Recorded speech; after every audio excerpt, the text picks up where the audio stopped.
Ah, right. We'll sort that out next year. We'll get the invites. Are you good with the gifts? Well, it's money now, isn't it? No one wants gifts. Toasters and things like that. Things of the past. Perrine china.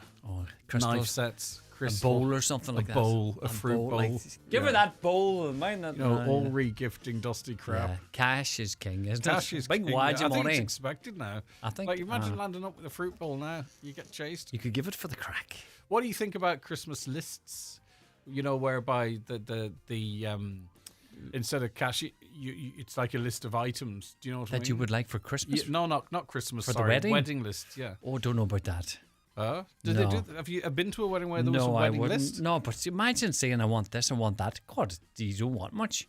Yeah, but do you want my company or do you want the gift? No, this is the idea being, I presume, that it takes the stress out of, But should the cash, I think, just keep it cash. And how much? You're not going to answer that question. Oh, well, it's the way For things a couple are. going to a wedding, how much? It depends if you're really close to them and stuff. Come on. Oh, gee, well, if I said I've asked my dad that maybe 2 years ago. He said, throw in 50, be all right.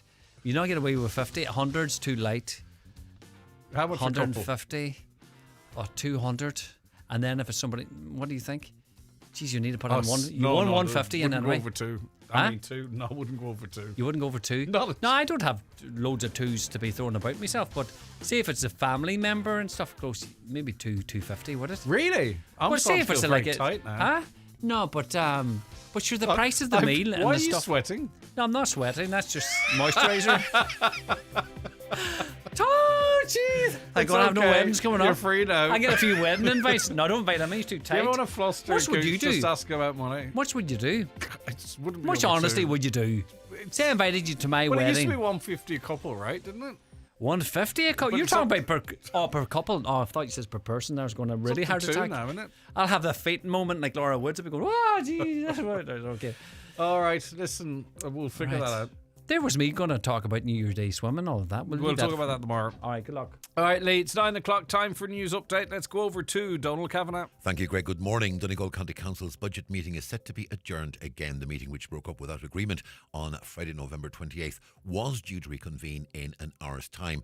However, in order to facilitate members attending the funeral of the former county manager Michael McClune in Ballyshannon, we understand Cathaoirleach Councillor Paul Canning will reconvene the meeting online at 10 o'clock and then immediately seek a 24-hour adjournment. Tomorrow is the deadline for an agreement as set by the government. Donegal Deputy Charles Ward has said the government's decision to publish the Defective Concrete Blocks Amendment Bill just 8 hours before the second stage debate was deliberate and disgraceful, adding the government has once again placed spin and secrecy ahead of families living in unsafe homes.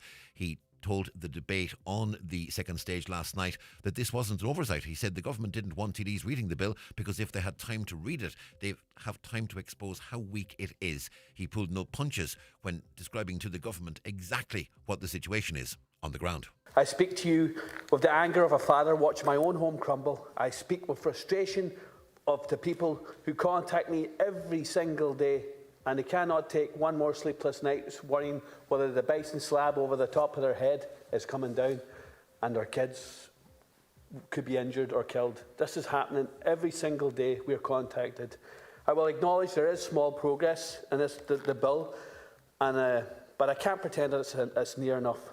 Junior Minister Charlie McConalogue welcomed the publication of the bill and in particular the provision that side-by-side building will be granted for special cases of vulnerable families who require accommodation tailored to their home in order to meet the needs of residents who's disabled. However, he said it's regrettable the bill took over a year to prepare and publish, saying he'd been pushing for its publication last year in Cabinet. Minister McConalogue said other outstanding issues now need to be dealt with more urgency. The social housing scheme should be in place. It's not in place. It's not good enough that that's not there. That needs to get in immediately. The appeals process likewise has been too slow. It's only started to move in recent times. That needs to push on. Also, in relation to IS 465 and the National Standards Authority of Ireland review of the standard, again, that needs to move. I know Minister Sullivan today said he hoped that's expected in Q1 of next year. It needs to come in Q1 of next year because there's been other deadlines given before that have been missed. There are more details on this on our website, highlandradio.com, including a link to how you can watch the whole of that debate last night. It's going to be much harder for people to object to new development projects under the government's new infrastructure plan. The coalition is unveiling its new plan to cut red tape for decisions around projects such as housing developments and roads. The new plan will outline who's allowed to take a judicial review. It's also going to be more expensive. Sean O'Driscoll is a member of the Accelerating Infrastructure Task Force, which is behind the plan. He says the plan is radical and it will ruffle feathers. A lot of the media commentary in recent weeks is around judicial reviews, and you get the impression this report is all about judicial reviews. It's one of 30 actions. Now, it happens to be the first action because it's very important. And yet, legal reform, who can take a judicial review, the whole area of cost recovery, they will all be included. Well, the forecast for this morning: scattered showers with sunny spells developing, cloud building from the southwest during this afternoon, with outbreaks of rain and drizzle developing in the evening. Top temperature 7 to 9 degrees Celsius with light to moderate southwesterly winds. And that's Highland Radio News. We're back with news again at 10 o'clock in the interim check. All today's news, of course, on our website, highlandradio.com. But for now, from the news team, good morning.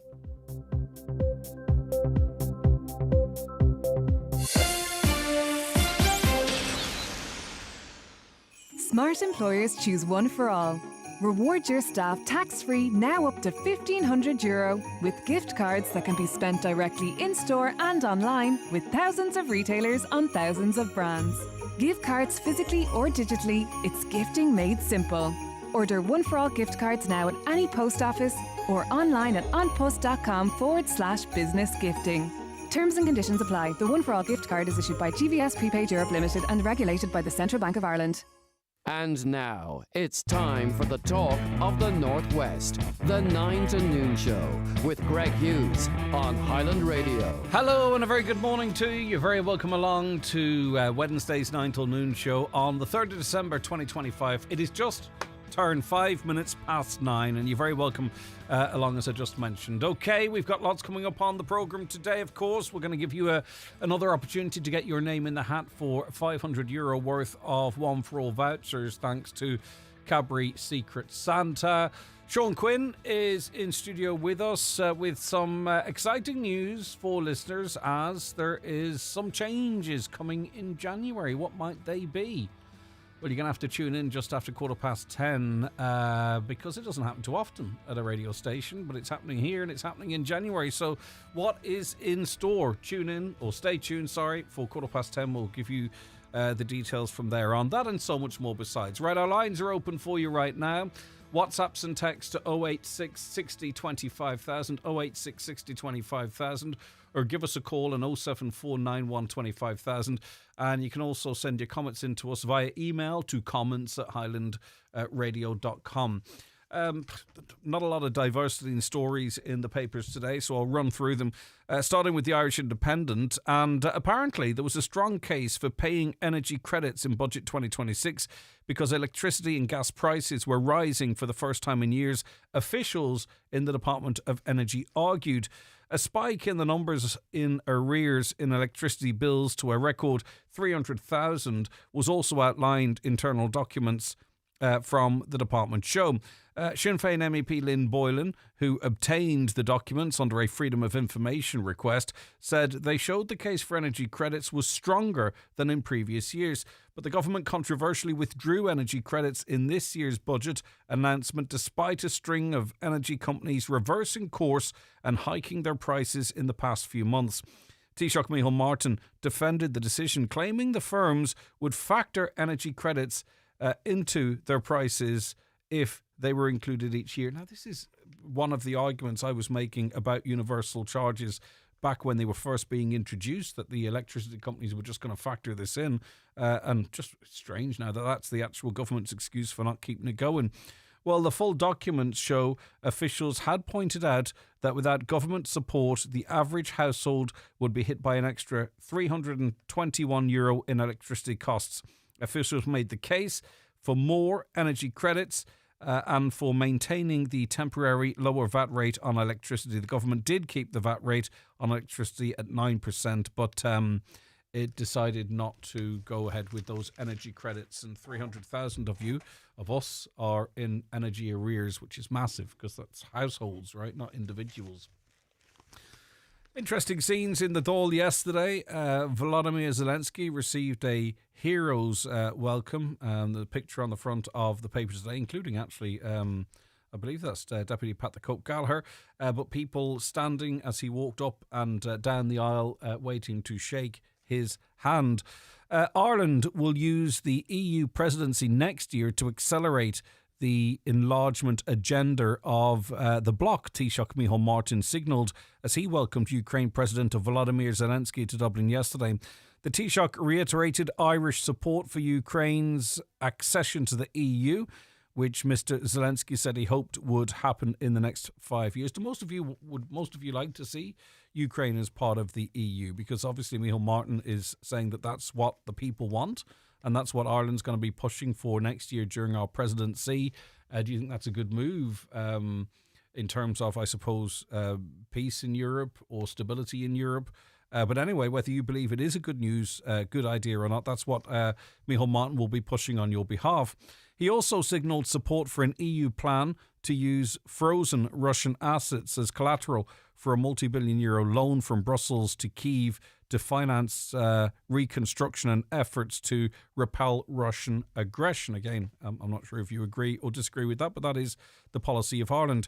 Mr. Zelensky told the joint houses of the Oireachtas during an address on the Dáil chamber that Ukraine was closer to peace than ever before as high-stakes negotiations involving the Trump administration and the Kremlin continued this week. They concluded last night, no breakthrough.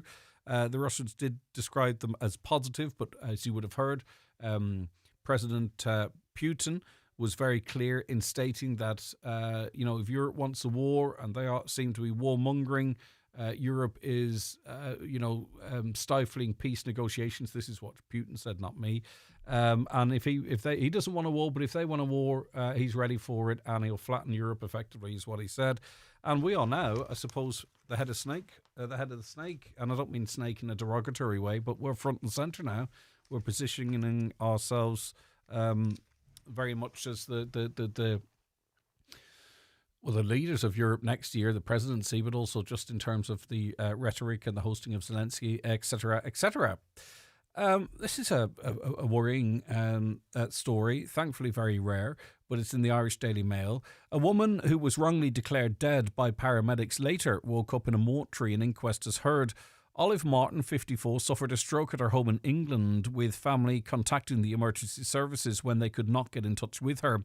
Paramedics who attended the scene wrongly declared Miss Martin dead, and instead of taking her to hospital to receive treatment, they transferred her straight to Darlington Hospital mortuary, where staff discovered she was still alive. Tom Barclay Semple, representing her family at the inquest at Crook Coroner's Court, said there was a period of 2 hours during which she received no treatment at all, adding that the outcome could have been different if she'd been taken straight to the accident and emergency. He questioned if her death could have been avoided. The court heard that Miss Martin was found in her kitchen after she had put bread in the toaster. So she eventually passed away, sadly, but instead of being the paramedics wrongly, this is in England, I should say, instead of taking her to hospital for treatment, they declared her dead, took her to the mortuary. She came round in the mortuary. Unfortunately, subsequently, she died. But of course, you can imagine the family are trying to ascertain whether or not that 2 hour window could have been used to save her life. The Irish Daily Mirror this morning: disturbances broke out last night as rival groups clashed with police amid protests over the flying of the Palestinian flag over Belfast City Hall. The support for Palestine in the north seems to be along established political lines up there.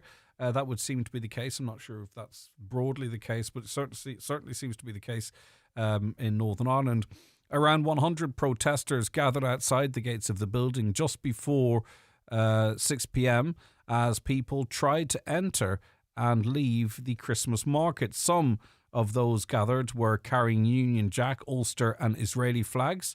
So the Union Jack is more often associated with the Israeli flag.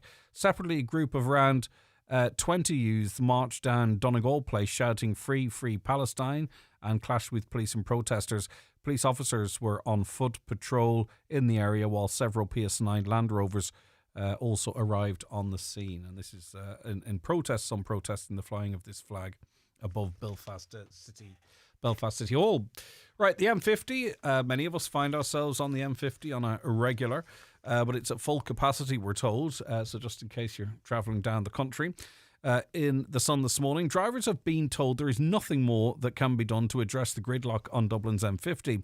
Transport Infrastructure Ireland bosses yesterday admitted the capital's ring road has reached capacity. Commission's chief, Sean O'Neill, said, we're actually beyond Celtic Tiger numbers. We're at capacity. We can't make it any wider, and you can't make it a double-decker. Some 187,000 vehicles, the highest ever in a single day, travelled on the stretch between Blanchardstown and Finglas in June 26th this year. It's a lot of cars, isn't it? It's a busy road, but it's chocker, and they can do nothing about it. There's more vehicles on the road than ever, isn't there, really? I mean, it's no surprise. And a somewhat interesting story from the Irish Daily Star. For a cash prize, which country is the latest home for some of the top American game shows? The answer is Ireland, as television networks take advantage of huge tax breaks to film episodes here and in other countries outside the US.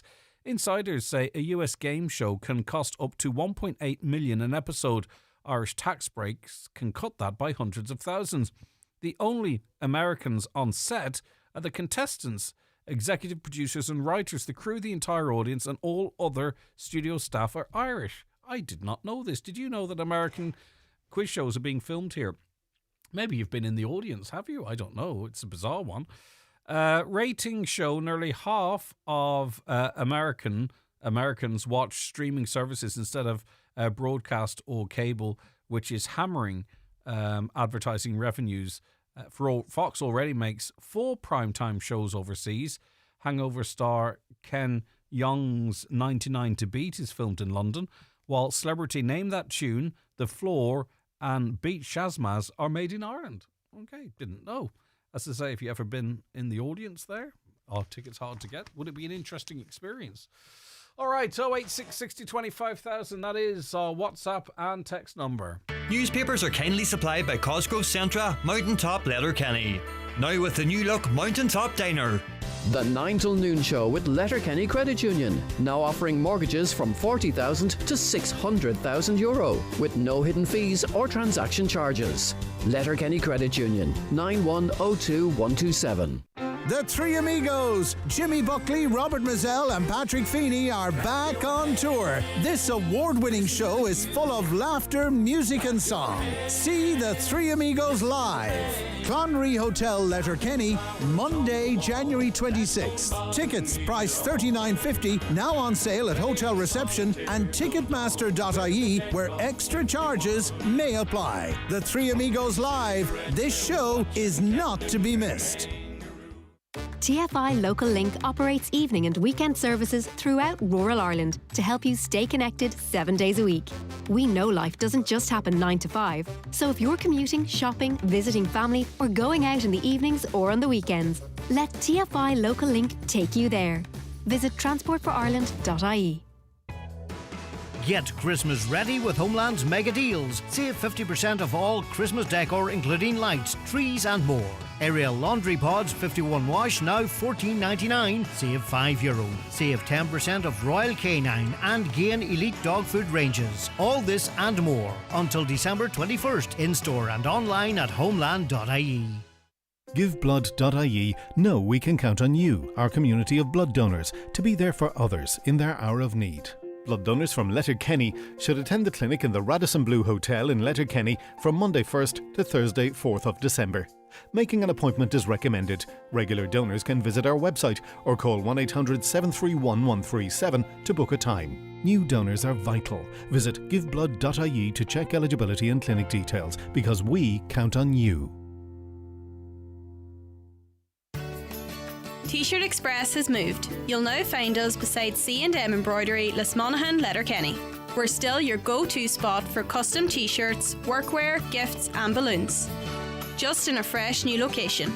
You can still reach us on the same number, 086 343 3504. T-shirt Express, now beside C&M Embroidery, Lismonaghan, Letterkenny. Highland Radio Time Checks brought to you by EirGrid, the operator and developer of Ireland's electricity grid. EirGrid, powering up communities, powering up Ireland. The time is... It is 18 minutes past 9. Sad news from the world of business, the end of an era. I don't think it's an overstatement. With the announcement Daniel Doherty's Bakeries to shut down after almost 150 years in Moville. Staff at the bakery have been informed that it will cease operations and shut down on December 31st. Local Councillor Martin Farron is with me now. Councillor Farron, sad news for the area. What do we know about this decision? Yeah, good morning, Greg. Yeah, I just became aware of it myself yesterday morning. I was at a meeting in Carndonagh, and it was devastating news, absolutely devastating news, and it has sent shockwaves right through the local community. There had been rumours of the bakery closing a number of times over the last couple of years, but obviously that they were unfounded. That there just was no truth in it. But unfortunately, on this occasion, it happens to be true, and it's just very, very sad that that should happen. As you were just after saying there, alluded to yourself, almost 150 years. The bakery's been such a huge part of our community over the last 150 years. And to start from humble beginnings and to build such a vibrant business. And it also gives so much local employment over all those years, to the local community, and it is really, really devastating news. I hope something can be done, to try and save the jobs of the people that are actually working there. It's just really filtering through now at the moment, and as you alluded to yourself, there's just an end of an era. Yeah, I don't know the ins and outs of the baking industry, but, it was created where it was created of a time, if you know what I mean. And I wonder correct, how much sort of a going concern it might actually be. But there are always, if it couldn't be continued as a bakery, you'd hope there'd be alternatives that could be looked at. Do we know how many people are currently employed, Martin? Yes, there's 30 staff up there at the moment. And it's to be getting that news at this time of the year, Greg, it's not a great thing to happen. But I suppose it's never a good time when when a business is closing down like this. But I would say it wasn't not an easy decision really for the Doherty family, because the Doherty family are a really lovely family, great people, and I would like to take this opportunity really to thank them for being there for the local community for the last 150 years, basically, because they've given so many people have worked there over the years, as you can imagine. Oh, well, it's one of those businesses where people would have spent their entire working life there and ended up, with their grandkids working there. That's just the way a business in a local area established for a century and a half. It's inevitable. Yeah, you've hit it on the head there. That's exactly what was happening, and quite a number of students would have worked there during the summer months as well, Greg, when they're off on their holidays there. During the summer months when the visitors are about and the places are much busier, they would have taken on extra staff.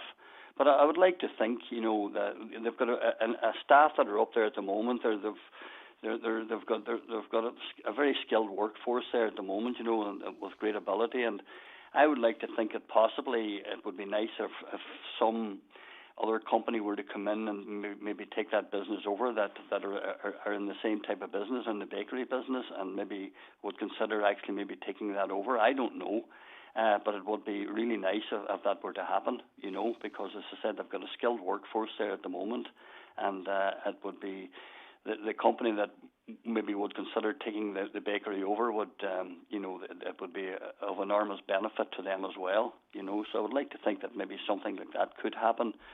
But I would say now it wasn't an easy decision for the Doherty family, because they really are a lovely family and very nice people, and they would have been born here, and I would have known them myself, the brothers over the years, growing up, and a nicer family you couldn't meet really, But it's just sad that it's actually happened. And as I said, funny, I come home from my council meeting yesterday, and I was going into the supermarket to get a few things for myself, and I was just looking over on the shelves, you know, and looking at Daniel Doherty's bread and their apple tarts and things like that there, and I thought to myself, my God, you know, that's not going to be there in 2026, and that was something that we just took for granted. They had opened up a place in Derry as well, you know, way back in the 90s. It was called the Open Oven, and they opened a number of businesses up there at that particular time as well. But as I say, it's just very, very sad, and you know, you couldn't thank the Doherty family enough for the employment that they have given over this period of time. As you alluded to, 145 coming up in 150 years. And it's just sad. It's just sad, Greg, you know. Yeah, indeed. But I just hope there's, I don't know at what level of job losses something kicks in, but we do hear down the country where, you know, a company lays off, an IT company lays off a certain amount of staff, you know, you get government commentary on that and what have you. I just hope that these 30 people trying to pay mortgages and all the other stuff, the support's there for them. Or something kicks in. I don't know what quite it might be, but this is devastating news you know, a relatively small population at a terrible time. It's never a good time to lose your job. That's all right. Like the financial impact that it will have on the families will be felt. There's no doubt about that, you know. Yeah. But hopefully it'll be short term, Greg, and that something can be done to restore maybe the consideration of another company maybe coming there and taking up the mantle, you know. But we'll see where it goes from here, and I really just hope that can happen, and that, as I said, I hope it's short term, and that these people can get employed again. All right, thanks for that, Councillor Martin Farron there. Anything in relation to that, any comments you wish to pass on, or any memories? I'm not sure if that's appropriate or not. Any memories you wish to share? 086 60 25,000, the WhatsApp and text number.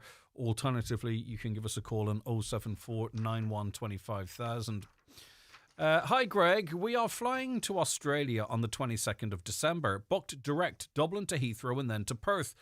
Only problem, British Airways have changed our flight from Dublin by an hour later. Now we only have 1 hour, 20 minutes to change over. Anyone out there being in this situation, just worried about missing the flight to Australia? There is going to be people in that situation. Is 1 hour 20 very tight? It doesn't allow much space for delays. I don't know what happens in that situation. But anyway, someone who's travelled that far, I haven't, will have an answer to that. So their flight from Dublin has been changed, their flight into Heathrow, and now they're between them landing in Heathrow and taking off for Perth. They've got 1 hour and 20 minutes. Is that fast-tracked? And maybe you've checked in, maybe that's fine. For some people, though, that would be a nightmare because it would not be enough. Years ago, says a listener, this on the issue of housing, most landlords owned the properties they were renting outright, where now a lot of landlords are building purely for rental and are depending on tenants to pay the mortgages for them. That's a point I've made in the past, and all of the mortgage too, in some situations I've seen. A senior poll about drivers. It's ridiculous. While they don't use indicators no more, and on the phone is mad, and it's young and old. Please use indicators on vehicles. And another thing is no lights when starting to get dark, not even their dim lights. Yeah, you need to stick your lights on. Roundabouts are fantastic. Roundabouts work really well if people use their indicators, because people have knowledge of what's going on, etc. Sorry, back to housing here. People who want to buy a house to rent should pay in full for it. They shouldn't be taking out a mortgage to rent it. The Irish who come back from America or Australia buy the house from their savings. And a bit of a slap on the wrist for me here. Why is Greg so naive? Irish Water is a profit-driven company and they go for the cheapest and most unsustainable options. Data centres use 1 billion litres of water a year, housing the backup data of 3 continents and 22% of our electricity. That's not sustainable, but government has made a choice to support business rather than the people of Ireland. I'm not being naive at all. I hope I'm not being naive. We're not on a grid of water. I don't think because of data centres there's a hosepipe ban in for the last 6 months in Milford. It's because there's been a lack of investment in Milford is the problem. And things take an awful long time to get over the line, it would seem, in terms of planning, etc. Aquila says, our government handed over €150 million today, and not one question from any media. Our Dáil clapped like trained seals. That was money for Ukraine. President Zelensky has been embroiled in Ukraine's biggest corruption investigation since the start of the year, with members of his inner circle accused of siphoning off and laundering millions of dollars from the state-owned nuclear power company. Yes, indeed, his right-hand man has stepped down. People are sick of listening about Ukraine, and Irish politicians are making a big mistake, backing corrupt Ukraine and giving them money. Ireland has spent €5.5 billion in giving Ukrainians a refuge here, while tens of thousands of people in Ireland are staying in bed today because they can't afford to heat their homes, and 16,000 have no homes at all. Or, right, did the Ukrainians, or have the Ukrainians, or are the Ukrainians doing us a great favour? What would have happened if, as he had planned to do in 2 or 3 days, what would have happened? And you hear the rhetoric and it's not just rhetoric. He backs it up from Putin. If he had have gone in and taken over Ukraine, would he have stopped there? Remember, at that point, then he would have not lost the hundreds of thousands of soldiers. Would he have looked north and said, right, I can take that country, or would he have looked south and I can take that country?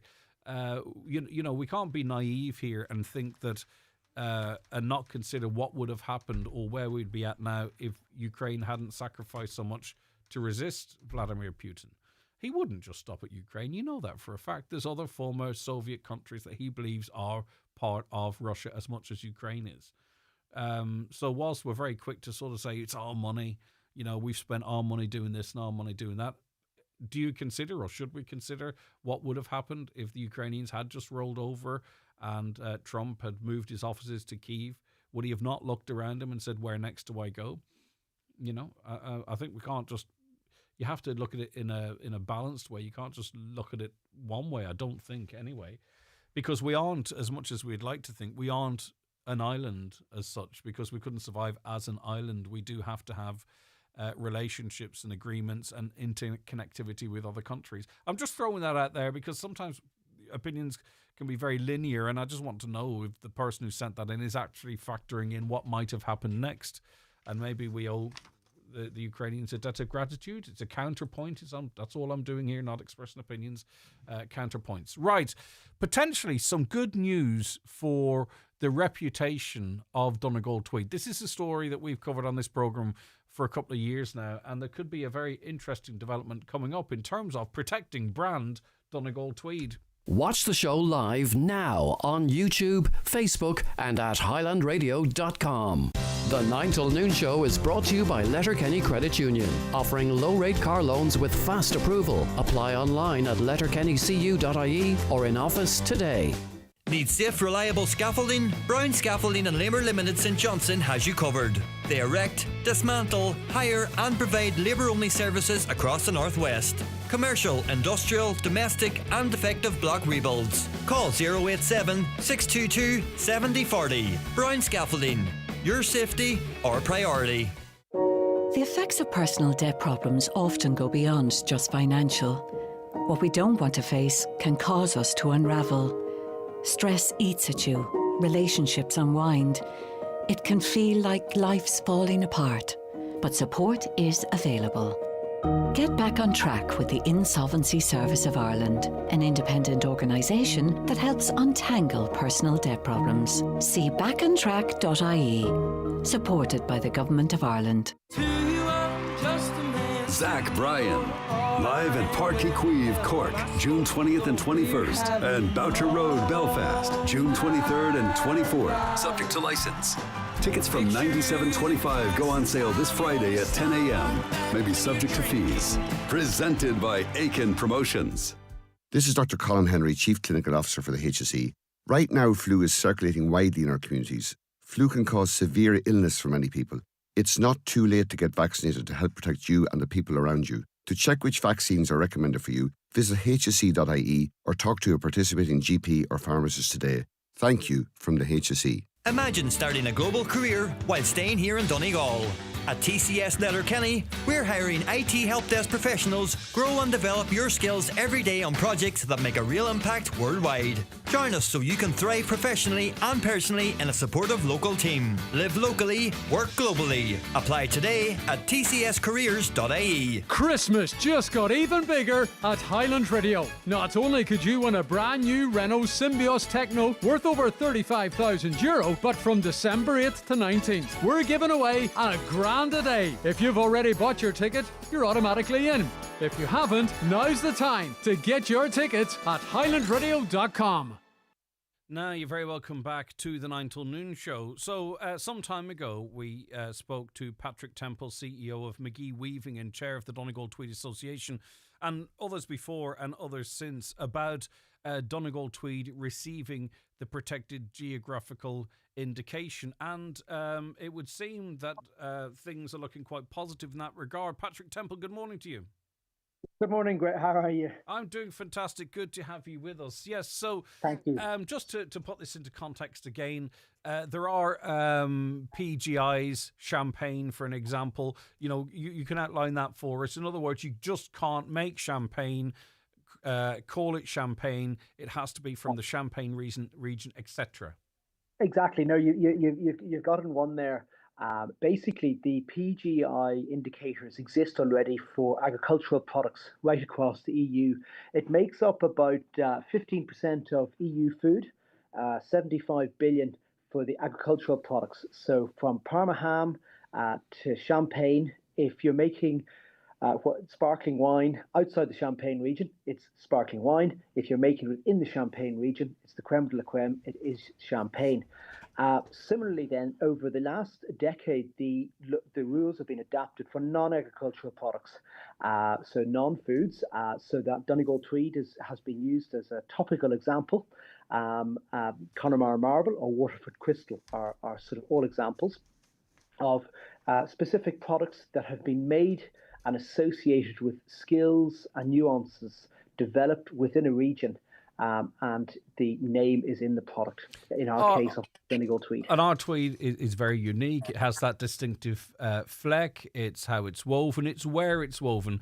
And it's not necessarily that someone is trying to copy that product and produce it. Simply using the name in and of itself can be quite damaging, can't it?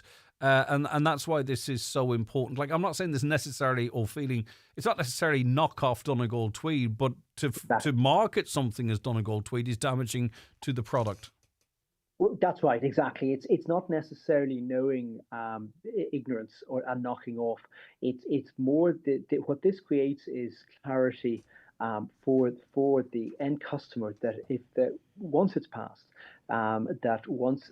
if they're buying a Donegal Tweed that is woven within County Donegal, where it's at currently now, the legislation has been passed at an Irish and an EU level, so it's open now for producer groups to submit an application. So the Donegal Tweed Association, which is made up of McGee's, McNutt's and Downings, Malloy in Ardra, Eddie Doherty in Ardra, and Studio Donegal in Kilcar. We will put in an application for Donegal Tweed produced in County Donegal. And we'd expect that to be looked at very favourably because, as you said earlier, it is a topical example of extending PGIs. We would hope so, but like all these things, I'd be very unwise. Stop being so reserved, Patrick. This is a win. Caution. You have to be very cautious in these things because there's always different elements. We can't tell the future, and we'd hope that both the Irish authority and the EU authority, the IPO offices in the respective jurisdictions, would look favourably on it once the application is in. But I suppose you can never say never. Yes, and I know, you and your family have been involved in this and the McNutts, etc. And it's also quite pleasing, isn't it, that someone so associated as well, Eddie Doherty, has been instrumental in this as well. Correct. It's a combination of all the weavers, the weavers within the association, which was originally founded in the 1950s, based around hand-woven Donegal tweeds. The trademark route was looked at way back in the 1950s, but it was at that point in time it wasn't carried through. The new EU system is much more straightforward than that specific trademark. Yeah, system. because you have to, if you're going down trademarks. That would be complicated. I mean, if it was identifying factors, complicated because of the random nature of it, potentially. It's organised chaos sometimes, right? Just a high legal cost. Yeah, exactly. The cost and We're weavers, not solicitors. Okay. Oh, yes, exactly. But at least you can wear your work. Solicitors necessarily can't, so that's a good thing. Down at the RDS in Dublin too, as well, showcasing. You see, this is the thing. This is why the protection of things like Donegal tweed is so important, because when McGee Weaving go down to the likes of the RDS, it's not just the products or the company that's being platformed; it's the region, it's the county. That's right. It is. Correct. That's correct. The Donegal tweed can be made within the county. Yeah. Yeah, and absolutely. you're down at the RDS in Dublin platform. We are indeed at Gifted. Gifted is quite a large showcase. I mean, where many craft producers from right across the craft sector within the country have an opportunity to showcase their products, many of which has had huge time, design, effort and skills to produce. Many of them often use natural fibres. In our cases, as Donegal tweed, the majority it has to be natural fibre, and the majority are wools. Wool if it was invented today, would be seen as one of the best fibres ever. It's renewably produced on sheep, obviously. It's breathable and it's biodegradable in its afterlife. We're seeing more and more in the media with the degradation that doesn't occur with man-made polyesters and acrylics, which make up about 70% of clothing, has a rather detrimental effect to the environment in its afterlife, and also the washing of every time you wash it, you have microfibers coming out of your washing machine into the watercourse. Yeah, it's something Back to the Future almost. It's a very modern material. Okay, Patrick, thank you very much for your time. Good luck today. Patrick Temple there, CEO of McGee Weaving and chair of the Donegal Tweed Association. So good news. It would seem that Donegal Tweed is on the brink of becoming a protected geographical indication. And just to use that champagne example, I cannot produce I would have to call it sparkling wine. You can't produce champagne and market it as such because it's protected for the Champagne region. Read the flights. A listener had booked flights for the 22nd of December, heading out to Australia. How exciting, by the way, for you.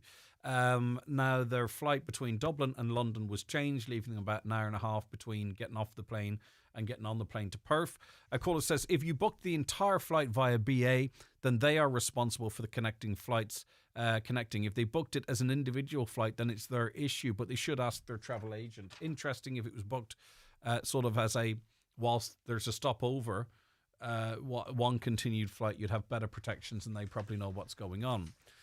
The bakery. I worked in Doherty's Bakery briefly back in 2005 making Christmas cakes and buns. It was a wonderful place to work and the staff are a credit to the owners. I'm saddened to hear it's closing and hope a new owner can be found ASAP. That comes in from Gar in Ramalton.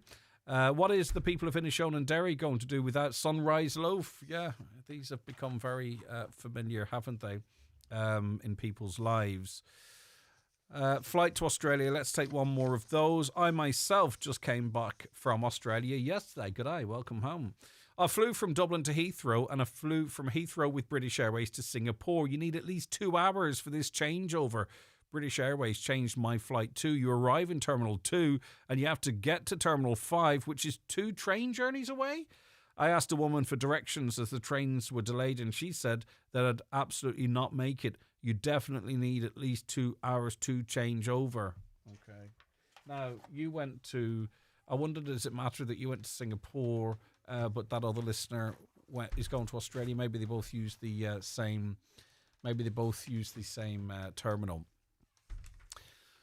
Right, now, the crossings in Ballybofey and Stranraer, they weren't even fully painted yet, and it became clear to an awful lot of people that this was an experiment, and the people of Ballybofey and Stranraer who use these crossings and those travelling through were part of this experiment. There was one particular dangerous one up by the bank from the get-go. We said, what's going on here? It's crazy. People can't see. This is a very complicated junction. Very sadly, I think recently someone was actually knocked over in that space. What's going to happen with them now? Let's go to Councillor Martin Harley. Hi, Martin. Morning. Okay, Greg. if you have a radio on there, you might turn it down for us. Hello? Yep, can you hear me okay? Yep, I've got you. Yeah, perfect. Yeah. Right, so what's happening with these crossings in Ballabafay, Stranola? Yeah, well, the one that has been the biggest talking point was the one at the bank corner, and it's being moved down the street, further down the street now, which will be further away from the junction, which will be a lot safer. Plus, it'll be a kind of a raised crossing, and it'll be marked. So hopefully, this will make a difference. Unfortunately, we were talking on this program extensively, and some people don't like it, but it's what we have to do, about how this was dangerous, that it was an experiment, that an injury or death was inevitable. And, you know, who would take responsibility for that happening? That was a conversation we had on this show. Very sadly, a man in his 60s was knocked down last week, taken to hospital. I hope he's recovering well. This decision to move the crossing from the bank is too late for him. Is anyone going to I wonder, take any responsibility for that? Well, unfortunately, Greg, long enough in Ballabafay to know that before ever these crossings done, there's always people that do get knocked down crossing the street. And know there've been people that have serious injuries. Thank God, now the man that was knocked down there last week, he's recovering well. Thank God. So that's a positive. But I know he could have done without it. But it's unfortunately, even with the crossings, and there's been like 3 crossings in Ballabafay, but people were still using other crossings, even with the crossings in. So it's a very difficult one. I mean, if you go across Europe and different places around Europe, you will have similar types of crossings with no lights on them, and the fact that we're on a national road, you're coming down a steep brae from the Donegal town side, that junction, suppose, and you have then the junction from Glenfin Street, which is a very busy junction as well. So unfortunately, that junction there was always. But I mean, it's a case as well that whether you're the pedestrian or the motorist, I feel that, and we all know it, and we all see it in a lot of towns, that the speed that traffic go through towns at as well is not all the more either. reason to try and protect the pedestrian. I'll just focus a little bit, if you don't mind. It's not your fault, but on that pedestrian crossing at the bank, we said at the beginning it was crazy putting it there. Then signs were put up, so it was recognised that it was dangerous. Then more signs were put up, and now it's being moved. You know, at what point are the public going to be listened to? I do wonder. Oh no, yeah, but then as well, what we have to realise now is going to move down the street, further down the street, probably near the AB. But what's going to happen there now is there's going to be 4 parking bays gone. So there's a good chance, Greg, that within the next year there'll be somebody on your show saying there's not enough parking in the town. Yeah, well, it's getting very close to the crossing at McElhenny's at that point too, though, isn't it? Well, no, it's before the Nabley Street junction. It'll be moved. Oh, is it coming up? Be between. Yep, go ahead. It will be between the Glenfin Street and the Nabley Street. It will be halfway between those 2 junctions. Right, okay, I get you. So there'll be 2 spots on each side of the street that will be gone. So I mean, that will be an issue as well. What else is going to change with these crossings? Well, they'll be raised. That's the idea. Is they're going to be slightly raised. So hopefully that will slow traffic down as well, possibly. And they'll be marked. There'll be markings on them as well. So hopefully, please God, going forward, this will be a solution. But at the same time, people have to slow down. I mean, if you're going through, it may be a national road, but you're going through the 3rd largest town in the county. You just can't drive through it at 60 miles an hour either. No, you can't. And unfortunately, Greg, the big problem as well is we're talking here on the phone. I'm called in to talk to you. But unfortunately, that is not what's happening around the country. Will there be signals? On the mobile phones. So how will these crossings work? Will it still be on a courtesy basis? Yeah, well, that's the whole idea of them. We don't want to have I mean, nobody wants 4 or 5 sets of traffic lights the whole way from Dunyon's Garage to Maclay's Corner, which wouldn't be of any benefit to anyone for traffic So movement. who gets the rights away then? Is it the vehicles or the pedestrians? Well, the idea of these crossings is that the pedestrian comes up to the crossing, that they wait. The traffic are supposed to wait, see the person coming. They wait at the start of the crossing, and then the traffic stops on both sides. And at that stage, then the pedestrian walks across. Uh-huh. I mean, it works right across Europe. Now, I've been in different cities across Europe, and I've seen it, and they were on a lot larger junctions than the one we're talking about as well. But there will be additional traffic lights, won't there? Because was there not a more extensive system going in up at the Ballard Theatre? At where the Ritz Cinema is? Yeah, sorry. Will that McElhenney's? be? No, sorry. The Ballard Arts Centre, beg your pardon. That's going to be a controlled crossing, isn't it? No, there'll be not. All right, okay. Sorry, I was given a note saying there'll be a controlled crossing at the Ballard Arts Centre. That's not the case. Yeah, no, they're all.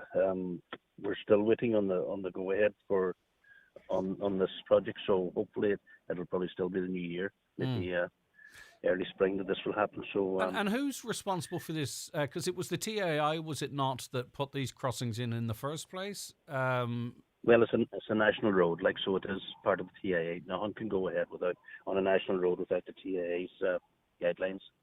Okay. So it's but who's responsible then for the upgrading of these crossings? Does that then switch to the council? Well, it'll probably be the TAA will tender the works out, and that they will have somebody come in to do the works. So. All right, so it should happen by 2026 next year. In the meantime, the crossing remains at the bank there at the corner, yeah? It'll be remaining at the moment, yeah. Okay. And it's just kind of implore people just to, and traffic to please take note of it as well, and to slow down. I think if people slow down slightly, we would have less. We know the amount of tragedies have been on those roads this year. And I feel that if we looked at them all between speed and mobile phones, a lot of them could have been avoided. Yeah, indeed. And that's the sad reality. But a lot of people, there'll be a lot of families this Christmas that will be without people because of that, and they can never change that. For sure, and that's what motivates us all to sort of try and talk about these things and get the safest solutions possible, and use every opportunity to encourage people to take care. Finally, Martin, have you any concern that this crossing being moved down between or just up from Glenfin Street, isn't that what you said, with traffic turning out, that it's too close and could cause some issues there? No, as someone is flashed to pull out, for an example, they whip left and potentially knock someone over. Is that a safe space for that to be located as well? No, hopefully not. Hopefully this should be a lot more secure. I would expect this to be a lot, will give people more time as well. Going forward, the plan is that Glenfin Street would be a one-way street. This is the plan going forward. Okay. Because the council have bought lands up Donegal Road, and so there'll be a one-way street, Glenfin Street, and there'll be another road either going out or in, and hopefully going forward that will be a big benefit as well. Plus the fact as well with the announcement of the 10T now that it's on the development plan, that there'll be hopefully someday in the next 5 years we will have a bypass, and the towns will be a lot of traffic. You had me up until then. Yeah. But just Greg, another point before we go, I was delighted to hear Patrick Temple on there talking about it's a big one, isn't it? It's a big one. It's a fantastic one there, and Patrick has been a great supporter as well of the Donegal, the weaving school that the ETB have, that we might have seen the nationwide program the last night about there. So, and Patrick was a big supporter of that as well, and all the other people in the tweed industry in Donegal. So they've been a big support to that as well. So. Giving back to get this over the line now. I think so. It looks very favourable. All right, Councillor, thanks very much for that. Appreciate your time. Councillor Martin Harley there. The 9 till noon show with Letterkenny Credit Union. Simplify your debts with a debt consolidation loan from Letterkenny Credit Union. Call us on 074 910 2126 or apply online via our app or in office today. Make a splash this new year with Aura Swim Academy Letterkenny. Book your child's swimming lessons now for January 2026 and you could win a family holiday worth €3,500. But hurry! Places are limited and the draw closes December 21st. Visit oraleisure.ie/swim. No purchase necessary to enter. Other T's and C's apply. Bring home chef quality food this Christmas with Dunnes Stores Simply Better. Entertain in style with Irish farmhouse and continental cheeses, served alongside Italian and Spanish charcuterie meats. And there's plenty to share with Black Tiger tempura prawns or our handmade dips like our new Hot Honey Ranch. And you can save more with your 10 off 50 voucher. Dunnes Stores, make Christmas simply better. Terms and conditions apply. Voucher could be used in next grocery shop. 'Twas the countdown to Christmas and all through the house, everyone wishing for a National Trust Day out. But to where you ask, well, tell you we will. Adventures await, pure joy, sheer thrill. Rualan Gardens Yuletide Market returns. With Mount Stewart's festive trail, great family fun. For a Georgian Christmas, it's Castle Ward. And the Argery's Twilight Market is one to look toward. So wrap up warm and you can rely. For great Christmas fun, search National Trust NI. Give the gift of comfort and hope to those who need it this Christmas with a Trócaire gift of change. Visit trócaire.org/gifts or call 1800 408 408 to buy a gift and change a life. Trócaire, together for a just world. Welcome to Cherrymore Kitchens and Bedrooms in Donegal Town. Discover affordable luxury with our bespoke fitted furniture solutions. With almost 30 years of serving Ireland and the Northwest, we're your trusted experts. Visit us Monday to Friday 9 a.m. until 5 p.m. and on Saturdays from 9 a.m. until 3:30 p.m. Book your free consultation today on 074 9725822 or visit cherrymore.ie. Cherrymore Kitchens and Bedrooms, where affordability and luxury combine. Highland Radio weather updates with McElhenney's. Find Christmas inspiration for everyone, from top beauty gifts to perfect last-minute ideas. Visit us in Ballybuffet to explore the full range or shop online anytime at mcelhenneys.com. So, we will have some sunny spells, some showers. Cloud, though, will build from the southwest during the afternoon, with outbreaks of rain and drizzle developing for the region. Highest temperature 6 to 9 degrees. Jenny, good morning to you. We go to our travel expert, Jenny. Jenny, good morning. Thanks for joining me. Good morning, Greg. How are you? You're never out of the air. Oh, I am. I'm going for 13 years. I've been going to Australia. Yeah, You've got we four have sons over there now, don't you? We did have 4 sons, yeah. Okay. 2 of them are back now, but 2 of them are still out there, yeah. Okay, and so obviously now you've refined, for you anyway, the best way to and from Australia from Ireland. So what route do you prefer and why? Well, I'll just say this first, Greg. None of the journeys are great because it's such a long way. Yeah. Now, they really are it is really a long journey. Now, I would say we've been with every airline, and we always found that Emirates were the best, and the best place to go to is Dublin to Doha. Now, we never went to Doha till the last twice we've been to Doha. And it's brilliant. It's a far smaller airport. Mm. There is escalated walkways to help you up, in the airport. Yes. Everything's very convenient and they're very, very helpful. And it's very accessible. Jenny, when are you off next? Oh, I don't know, Greg. I really don't know. Okay. I got cancer there 2 years ago, and I did go in the summertime there, but I found the journey too much. Yeah, well, you have to look after yourself, get yourself back to full fettle, and then you can decide what to do then. Jenny, listen, thank you very much for being our travel correspondent. I really appreciate it.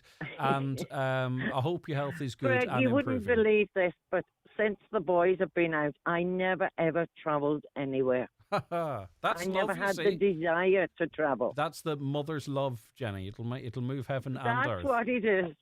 Okay. That's what it is, Greg. They're very lucky to have you, Jenny. Look after yourself, dear. Thank you very much. Bye-bye. I'm very lucky to have them too. Oh, Bye-bye. that's lovely. Bye. What a lovely thought. Thank you. Okay, lovely Jenny there. Back after the news, Sean Quinn will be joining us because some exciting changes are happening in January here at Highland Radio. And as I say, change doesn't come too often. So what's that all about? Stay tuned. The 9 till noon show is brought to you by Letterkenny Credit Union. Digital loans now available. Apply online or via our app today and get your loan transferred directly to your current account.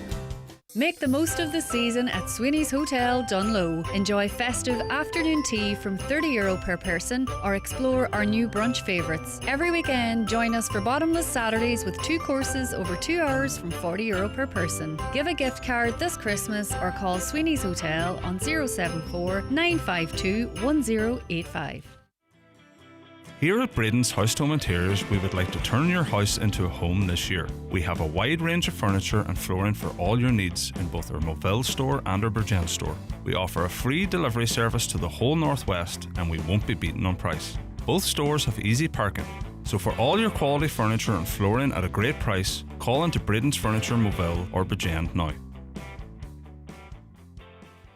It's the Right Price Tiles wood flooring and bathware 70% off sale. Get up to 70% off all your purchases. Up to 70% off all tiles, all wood flooring, all bathware. Everything's reduced in store. The 70% off sale at Right Price Tiles, wood flooring and bathware. Stores nationwide. Sale extended until Sunday. The fastest and easiest way to apply or renew a passport for you or your child is online. But if you find applying online challenging, the Passport Assist Service is here to help. For one-to-one support, call the Passport Assist Service on 01 613 1795. Is fúine atá sé leictreachas a úsáid bhealach níos cliste agus níos glise. Ag Electric Ireland, táimeann seach an tróir a thuirteart. Le faisnéis fleanan na méidir cliste, tálaí EV agus panel ghréine in our net zero hub nua. Déan dúsáid níos saléire, turis níos glise, baile níos teolaí agus saol níos giile. Tuile eolais ag electricireland.ie. McGowan Hearing, one of the longest established audiologists in the Northwest, now have weekly clinics in Letterkenny, Buncrana and Carndonagh. Book your free hearing aid consultation at one of these clinics or with audiologist Darren McGowan in your own home. Call 07191 00208 or visit mcgowanhearing.com. Have you got your tickets yet for the Highland Radio Christmas concert? Tickets are selling fast. Join us on Tuesday the 9th of December in the Mount Errigal Hotel with Derek Ryan, Mike Denver, Jerry Guthrie, Keith and Ray McDonald, Des Willoughby and myself, David James. Tickets available now at highlandradio.com. Grab yours before they're gone. Live, on air, online and on the Highland Radio app. This is Highland Radio News. Good morning, it's 10 o'clock. Donald Kavanagh at the news desk. Donegal County Council's budget meeting is set to be adjourned again. The meeting, which broke up without agreement on Friday, November 28th, was due to reconvene around now, with members refusing to accept the Executive's recommendation that commercial rates be increased by 5%. However, in order to facilitate members attending the funeral of former County Manager Michael McClune, which is taking place this morning in Ballyshannon, we understand Cathaoirleach Councillor Paul Canning will convene the meeting online in the next few minutes and then immediately seek a 24-hour adjournment. Midnight tomorrow is the deadline set by government for a rate to be struck. The Dáil has been debating the second stage of the Defective Concrete Blocks Amendment Bill with some criticism that it was published just 8 hours before the debate started. The bill provides for increases in payments and the caps, as well as permitting side-by-side rebuilding in limited cases. However, opposition TDs claimed the revised provisions are still nowhere close to delivering a genuine 100% redress scheme. Deputy Padraig McLaughlin again contrasted the treatment of DCB households with the scheme implemented for those with pyrite in Dublin and Leinster. Can you imagine a scenario where you have two people who go into a shop and one buys a small TV and the other person buys a big TV? And these TVs just don't work. And the shop owner and the state says, I'm sorry, we don't provide any protection for the person who bought the bigger TV. It's about the cost. So if you bought the small TV, we can afford to compensate you. But the bigger TV, you get some of the compensation, but not the full compensation. Here's the reality on the ground in the west of Ireland, from Donegal, Mayo, right down to Limerick and Clare. In his contribution, Deputy Pat the Cope Gallagher highlighted the fact that many are still excluded from the remediation scheme, including people living in social homes. People who are in apartments, they're not covered. There are a number of schools in the county that are affected. The community centres are affected. Farm buildings, local authority houses, and I understand there are about 2,000 local authority houses affected in Donegal, and they're not in the scheme. Those are all the additionals, and whether it'll happen next week or not, or before Christmas, it has to be considered to include local authority houses. And of course, there are childcare facilities. And there's a full report on our website, highlandradio.com, including input from all 5 of the TDs in Donegal. There's also details there on how you can watch the whole of the 2.5-hour debate, which is all available online. Donegal County Council is investigating a case of illegal dumping at Mean Derry Falcara after it was highlighted on a social media post by a local councillor. Councillor Dennis McGee says he made the video after receiving calls from a number of local people about the incident. He says it's the first time illegal dumping has been reported in this area, and he's hopeful swift action now will prevent it from happening again. The phone call I got from members of the public, that this here was happening in a beautiful part of West Donegal. It has never happened before, and something that they wanted nipped in the bud as fast as they could. So we have to highlight it, that it's not acceptable. So we did report it to the council, report it to the litter warden. They have a good idea of who done it. So hopefully now that there will be some follow-up and maybe action taken on it. It's going to be much harder for people to object to new development projects under the government's new infrastructure plan. The coalition has unveiled its new plan this morning to cut red tape for decisions around projects like housing developments and roads. The new plan will outline who's allowed to take a judicial review. It'll also be much more expensive. Sean O'Driscoll is a member of the Accelerating Infrastructure Task Force, which is behind the document. He's describing it as a radical plan which will ruffle some feathers. A lot of the media commentary in recent weeks is around judicial reviews, and you get the impression this report is all about judicial reviews. It's one of 30 actions. Now, it happens to be the first action because it's very important. And yet, legal reform, who can take a judicial review, the whole area of cost recovery, they will all be included. The Kremlin says it's no closer to ending the war in Ukraine after marathon talks in Moscow with Donald Trump's envoys broke up without agreement on territorial disputes. Norway's foreign minister is warning Europe's destiny is on the line as it pledges another €500 million for Ukraine, backed by Germany and Poland. NATO ministers meeting in Brussels expect a briefing on the talks later today. Jenny Mathers from the Department of International Politics at Aberystwyth University says Putin left the Americans waiting. That's something viewed as a sign of disrespect. On the one hand, Putin does this to everyone or nearly everyone. But on the other hand, Witkoff who's basically Trump's number one guy, and Kushner, who is Trump's son-in-law. These are two of the most senior people closest to Trump, and Putin treats them with contempt. So I think it's not a good sign that he's interested in doing a deal.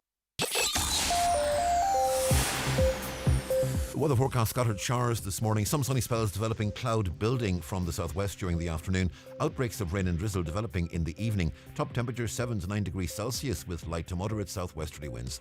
Well, that's Highland Radio News. We're back with news headlines again at 11 o'clock. Check all today's news, of course, on our website, highlandradio.com. But for now, from the news team, good morning. The obituary notices this Wednesday morning, December 3rd. The death has taken place of James O'Donnell, Jim Connell, Ranafast, Annagry, originally from Knockastoller, Bunbeg. His remains will repose at his home in Ranafast today from 1 p.m. until 8 p.m. and tomorrow from 12 p.m. until 8 p.m. Rosary is nightly at 8 p.m. House private after the rosary and on the morning of the funeral. Funeral Mass will take place on Friday in St Mary's Star of the Sea Church, Annagry, at 11 a.m, with burial afterwards in the new graveyard Annagry.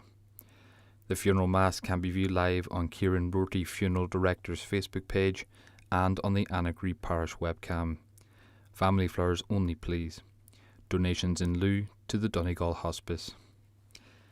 The death has occurred of Paul Colgan, Coventry, England, and Kinnaderry.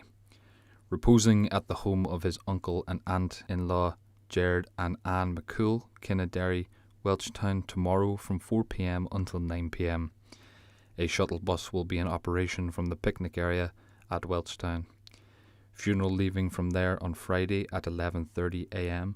for Requiem Mass in the Church of Our Lady of Perpetual Succour, Glenfin, at 12 noon. Cremation in Lakeland's Crematorium Cavan later. Requiem Mass can be viewed live on the parish webcam. The death has taken place of Michael McBride, Tullyconnell, Fanid. Removal from Eternal Light Chapel of Rest, Mountain Top, Letterkenny today at 2 p.m. going to his late residence. Removal from there tomorrow at 5 p.m. going to St Mary's Fanavolti, Fanid, to repose overnight. Rosary at 8:30 tonight.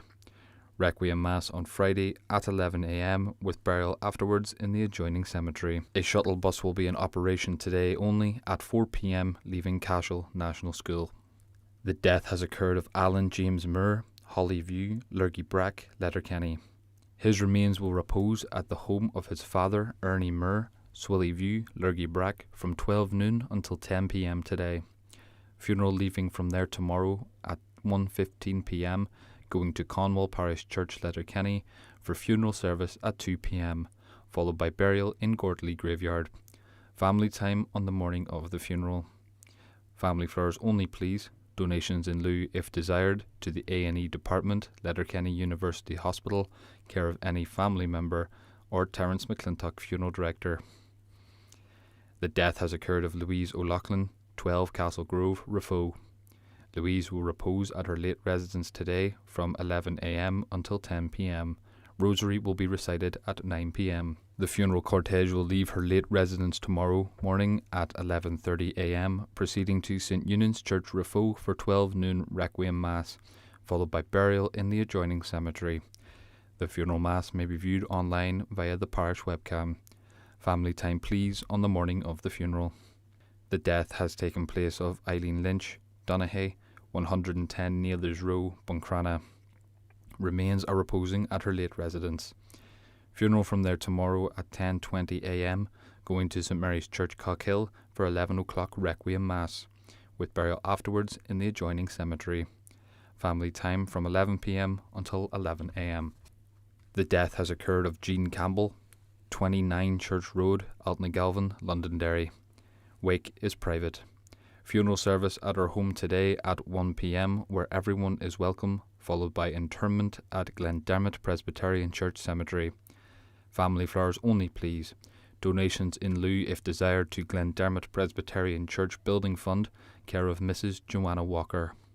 The death has taken place of Maureen Loudon, née Northey, 74A Culmore Point, Derry, and formerly of Glentucker, Carndonagh. Funeral service will take place in her home tomorrow at 11 o'clock, followed by cremation in Lakeland's Crematorium, Cavan. Family flowers only, please. Donations in lieu of flowers, if wished, to Marie Curie Cancer Care. The death has taken place of Lexi Spratt, Gary Harry, Letterkenny. Lexi's remains are reposing at his late residence, which is private to family and neighbours only, please. Funeral leaving Lexi's residence today at 1:15, going to Conwell Parish Church, Letterkenny, for service of Thanksgiving at 2 p.m. Interment afterwards in Gortley Cemetery, Letterkenny. Family flowers only, please. The death has taken place of Vincent Lynch, 19 Marion Park, Buncrana. Funeral from there this morning at 10:30 a.m, going to St Mary's Church, Cockhill, for 11 o'clock Requiem Mass, with burial afterwards in the adjoining cemetery. Family flowers only, please. Funeral service can be viewed online at sharedservices.tv. For family information and more details regarding wakes and funerals, please go to highlandradio.com.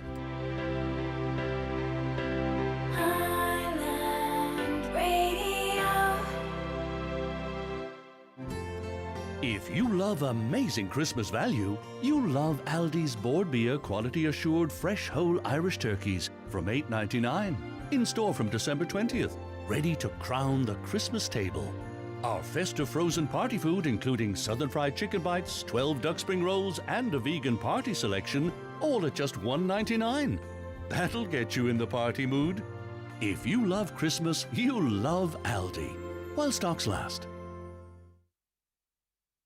Welcome into the second hour of today's 9 till noon show. I've been told that the road is very slippy at Hideout Corner. A listener almost lost their car there just now, so please be careful. On to the crossings in Ballybofey, Stranola. Move down the street to another junction of Navanny Street, coming out onto the main street. There's absolutely no need for that junction. There is one at the lights and another at the Garda station. Thank you for that. People walk onto these crossings instead of waiting for traffic to stop. That's the biggest issue. But you see, the biggest issue is that we have a pretty good understanding of what a crossing is, right? So in Donegal town, it's really quite clear. The crossings are cars first. I think that generally is how it feels.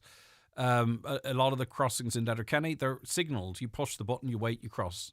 There is this sort of, you have to think as a driver, what kind of a crossing is this exactly? There's no lights, right? So there's no lights. Do I have to stop? Oh no, it's an experimental kind of a crossing. That doesn't work, right? And herein lies the problem.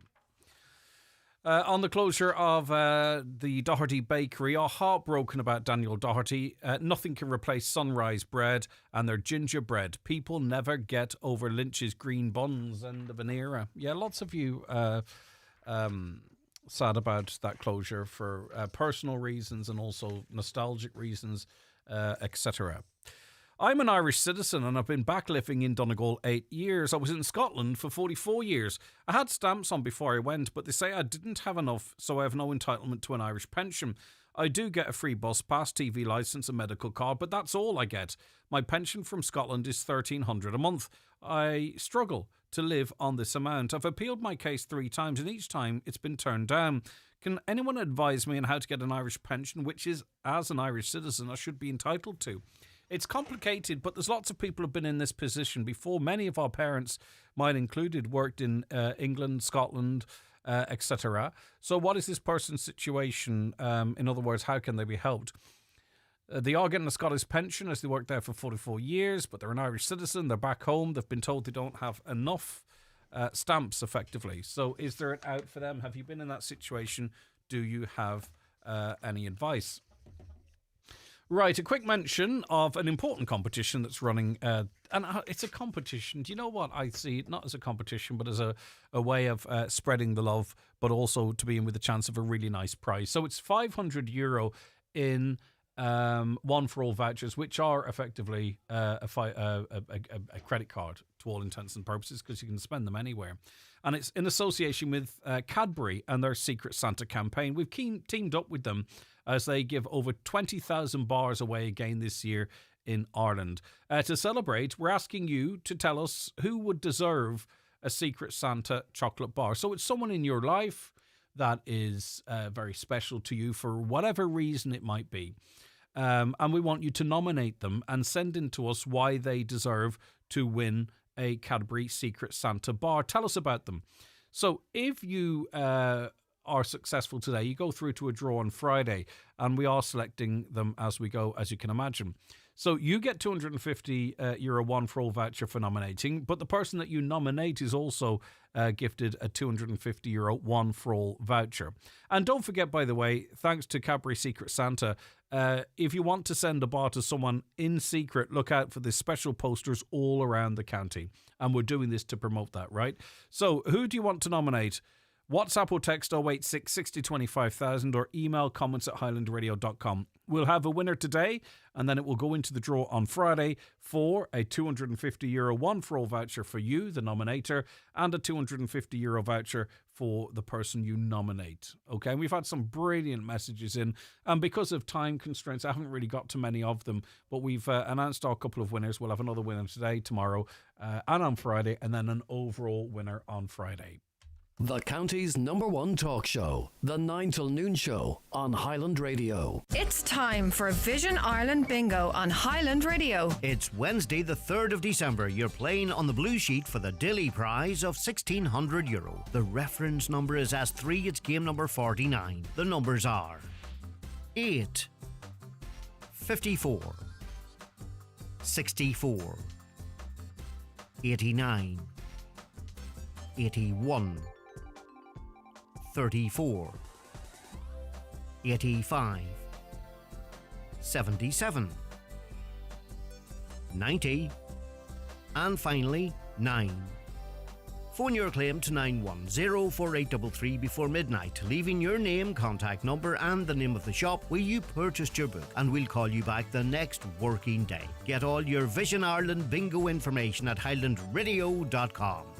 This Thursday, join David James on the Jive Time Show as he broadcasts live from the Donegal Boardwalk Resort to celebrate the opening of the brand new Spa on the Mara. We'll be there from 2:30 to 5 p.m. with refreshments, tours at the spa and a chance to sample their products. Make sure you tune in and call down to experience it for yourself. Maybe you're finally on a date again, 6 months after your divorce. Or maybe you and your better half are wondering whether a cuddle could be more than a cuddle. Or perhaps you'd like to tell a woman you're absolutely mad about that you don't feel like it tonight. There are lots of times and places where we need to say what we want and what we don't want. Whatever the moment, have the consent conversation. A message from Coon, a Government of Ireland agency. Millionaire Raffle from the National Lottery is back. There's 1 millionaire guaranteed and over €6.3 million in cash prizes to be won. The draw is on New Year's Eve and tickets are limited to 600,000. Have you got yours? The National Lottery. It could be you. Gift responsibly. Paddy McGurr Machinery Sales Ballyshannon. Stockists of Coon Farm machinery, including balers, mowers, tellers and more. We also stock SIP rakes and tellers, Connor slurry equipment, Fleming equipment, Marigon mowers and Agrimaster mulchers, serving Donegal, Sligo and Leitrim. Call 086 329 8417 for expert advice and great deals. Paddy McGurr, quality machinery, ready when you are.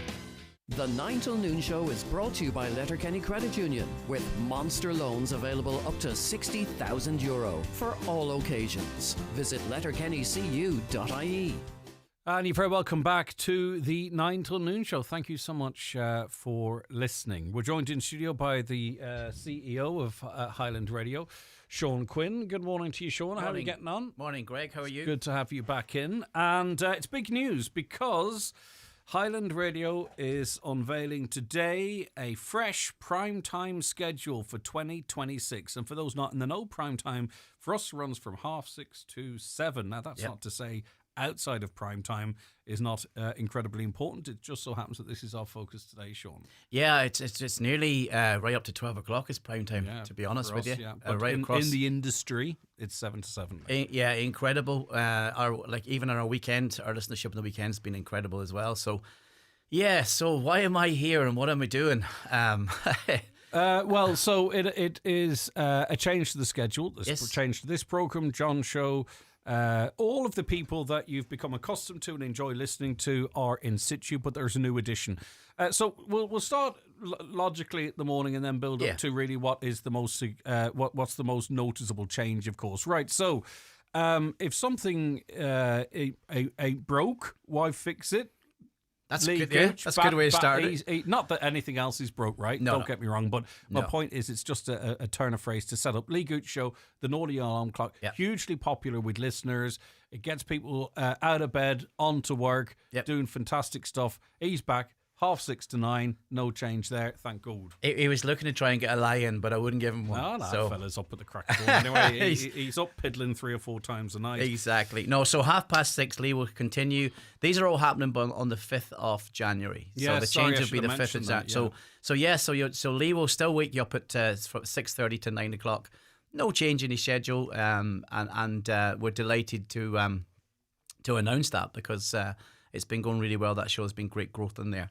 Now, the next show is this show, the 9 till noon show.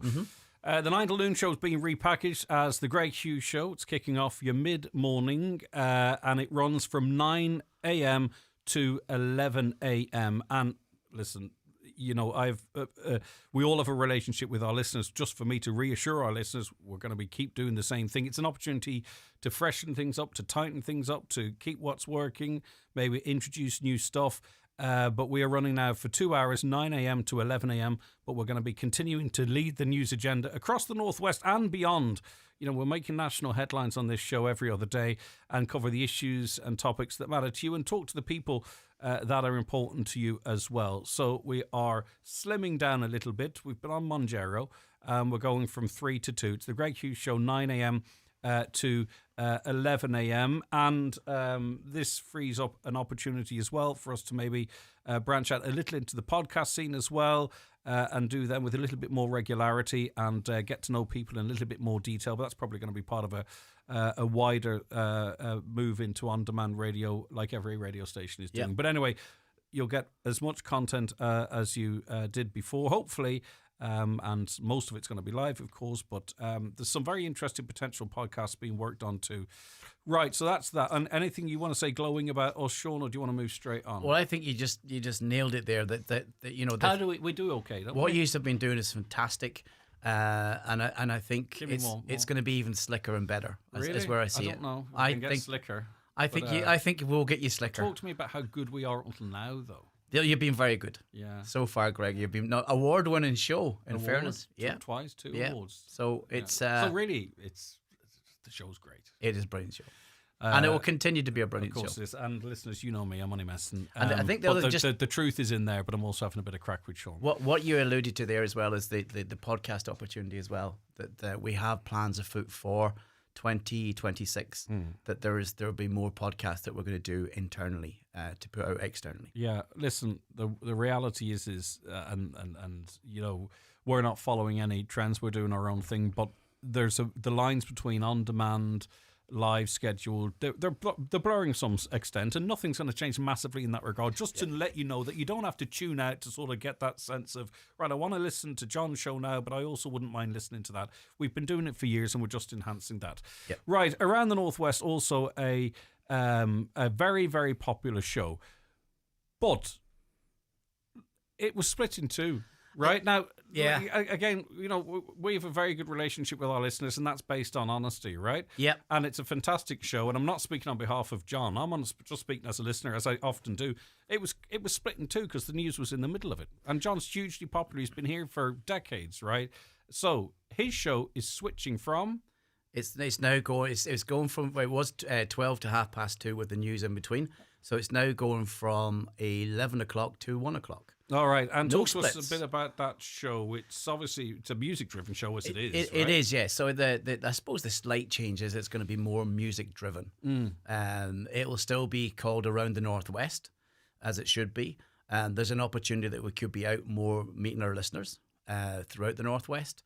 I saw when I was out and about, Greg, that the 1 o'clock news didn't work on that show. It was very difficult to get the continuity. It doesn't do great. From as a head of news, it doesn't do the news any favors, and it doesn't do John's show any favors, right? So we have a lead up. Obviously, like any radio station, news is incredibly important. We've got a fantastic team here. You know, it stands on its own 2 feet now as a natural segue between two shows, which is an industry norm. So rather than straddling the news, John's show is. It's there, music driven, plenty of great new hits, nostalgic hits. John's own way of going, right? How do you even describe that? But you know, listeners, you know John Breslin, right? And of course, our brilliant news team then committed to keeping you bang up to date with everything that's happening at 1. So that's that, right? So that's exciting, and as you say too, an opportunity in a more listener fluent way to take that show literally around the Northwest a bit more. Who's to say? Right, Jive Time, the Jive Times show with David James will now run from 1:30 p.m. till 3:30 p.m. Talk to me about that show. Yeah, so what we've done is we've moved that show back from what was traditionally 2:30 to 5 o'clock. So the new time slot is 1:30, and I'm sure that his listeners are going to follow with them. It's David's. I think he's been in there for 7 years at this stage. He is a fantastic presenter of country music, but also classics. Can I just go back to, I was trying to get you to say nice things about this show. I did. You didn't use these superlatives like fantastic, don't put the face on, I'm joking. That's okay then. Hey, he's given me the in the office face. I'm having a joke. Right, okay, yeah, he's brilliant. And he's got a fantastic relationship with his listeners as well, because often they're seeing him out live, and it's you know, it's a very natural sort of is it symbiotic relationship that they have. Right, so talk to me a bit more about David's show. 7 years, it's gone from strength to strength. It has, yeah, and he's a massive consistent following every day. that they so there's a slight risk in this in moving it, but I think they'll move with them. But I also think there will be potentially more listeners because of it. And the actual content of the show will not change. It's still the same music vibes. So that's country classics. Will be the 2 hour show with competitions and everything that we're doing at the moment. Nothing will change there. You'll just have to tune in a little bit earlier for it. Yeah, and the big news, you could argue, in terms of the most dramatic change, is the return of a drive time show. And it's been lacking for quite some time.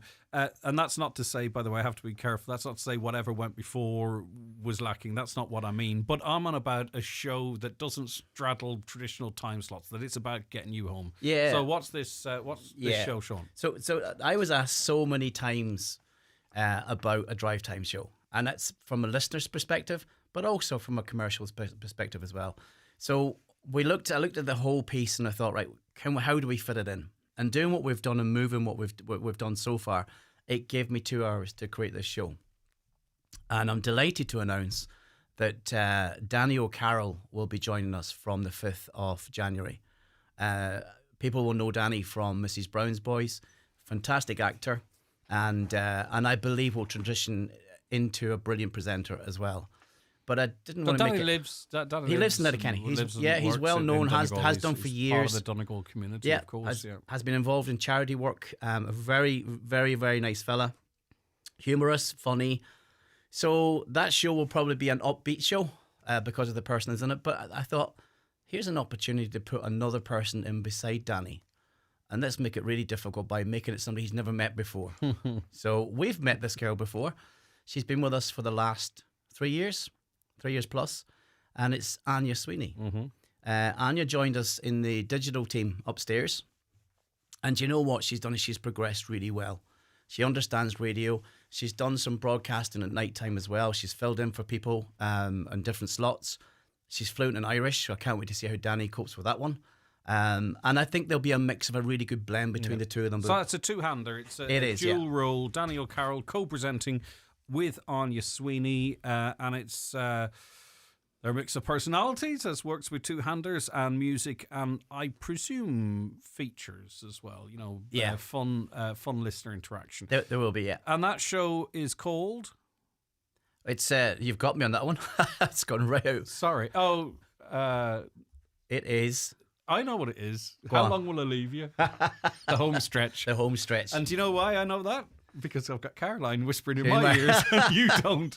It is the home stretch. The home stretch is right. Yeah, that wasn't intentional, obviously. The home stretch with Danny and Anya.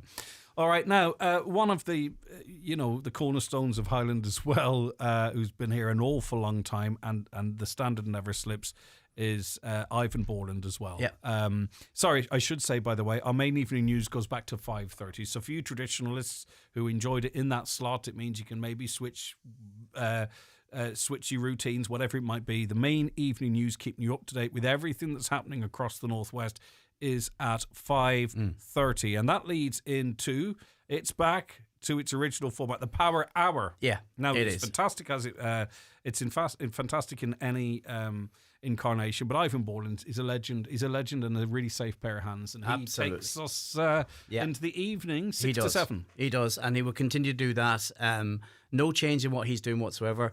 But it'll just go now from 6 o'clock to 7 o'clock. On a Friday, it will still run to 8 o'clock, though. Yeah, that's the Power Hour double play. It is, yeah. Okay. So there's so no that's change getting on you that. all set for the weekend. So Highland Radio's updated schedule goes live on the 5th of January 2026, marking the start of a vibrant new chapter in the station. So the naughty alarm clock is as is. The 9 till noon show switches from 9 to 11. Around the Northwest with John Breslin, 11 till 1. The lunchtime news at 1 o'clock. Jive time kicks off at 1:30 now, running to 3:30. And then the big change to the schedule, you could argue, Danny O'Carroll and Anya Sweeney coming in with the home stretch with Danny and Anya. That takes listeners home between 3:30 and 5:30. Then, of course, the main evening news at 5:30. And then Ivan's Power Hour. I'm not sure if he had to beat the traffic to get up here before, but I have a feeling that guy's going to be pretty happy with that, because he's it's a busy time of the evening. It's a busy time of the evening. I suppose, from nowadays, it's from 3 o'clock onwards, Greg's busy. And that's why I've chosen the slot for for Danny and Anya to go in there, because 3:30 right through to 5 o'clock is school time. All right, you love your opinions on it. It's a big change, but it isn't, if you know what I mean. 0860 25,000. Just a word too about obviously the focus is on this because this is what we're talking about, right? But like our listeners have a fantastic relationship from morning till night. It's astonishing, really. We have some of the figures that are released. Listeners might not necessarily know what they mean from an industry perspective, but what they do tell us is that people switch on and then they stay tuned and they listen to Highland Radio, and that's a testimony to the workers and the people that come in of an evening as well. And we are blessed with some of the best presenters in radio working right through the evening to close. And again, to some extent across the country, weekends can be kicking weekdays' asses. The weekend crew are doing amazing stuff. Oisín Kelly and his sports team as well, but just the presenters, Paul and Rory and Keith and now Anne-Marie's joined us. Yep. Like, there's a fantastic offering right across the schedule. We're in a really strong position, Greg, which is great. And that hasn't come by chance. It's called consistency, and we're very lucky that we've got some talented presenters right across the daytime, nighttime, and our weekend staff as well. So, and we'll continue with that, because the other thing that's important to do is we listen to what our listeners are looking for, and that's partly why we're doing some of the changes that we're doing, because the trend is that this is what they're looking for. And the proof will be in the pudding that there's a challenge there, we will and see, it's a great opportunity, but there's a challenge, but I'm sure that our listeners will stay with us and be consistent with us. And of course, just whilst we're at it, not blowing smoke or anything too. Obviously, we're talking about on-air staff. It goes without saying there's a fantastic team work behind the scenes as well. There's just no doubt about that. Keep everything running. Right, so that is the new schedule. Kicks off on the 5th of January 2026. 0860 25,000 if you want to give a bit of feedback. It's exciting, isn't it? Things changing and new voices and what have you, but still the people that you enjoy listening to remain there. Right, so cash draw, by the way, next Monday's our first €1,000. It's not the cash draw, it's the car draw, but there's cash in it now. Yep. We've got 10 €1,000 to give away from next Monday across the shows. Closer to the time, we'll let people know where that is. And it all culminates then just in the mouth of Christmas to someone winning a car worth over €35,000. Beautiful Renault. So there's 11 draws now, Sean. Tickets are going well, but if you want to be in all draws, time yourself the SC. Yes, get in quick, because David is not leaving, by the way. Yeah, we should say that. Yeah, let's just clarify that. There was an article that popped up, right, for a wrong, and it was phrased in such a way, I'm not casting any shade, it was phrased in such a way that made you interested to click into it. Now, the truth is, most of us, including myself, don't actually click into those articles, so we just take the headline and run with that. So no, David's not leaving. David show is there, full and intact, kicking off at the earlier time of 1:30 to 3:30, and Danny from Mrs. Brown's Boys and much other stuff is joining the team as well. So just to clarify that. Sorry, we were talking about the cash draw. Yeah, so it's what I would say is, if you haven't bought your ticket, please do. The sooner you can, the better. The phones are open today if you want to ring. With staff here that can. If you want to buy a ticket, buy it today. Buy it early. We could hardly cope last year on the Monday of the draw. So I'm saying to people, if you're going to buy it, let's do it early. Yeah, highlandradio.com is your first port of call. Fully safe, fully secure, and really simple. You get your tickets emailed to you. It's 1 for 15, 5 for 50. Just make sure you can afford the tickets. We want you to enter and have a bit of fun with it, right, but not stretch yourself. So you can, I would, because I'm kind of tight, I'd get 4 other people and get a £5 off each ticket. It don't matter. It's up to you, right? You can also. I wouldn't have said you were tight, Greg. I wouldn't have said that. This show will be sponsored by WD-40 in January. Oh God, that would be a good one, wouldn't it? Can you make that work?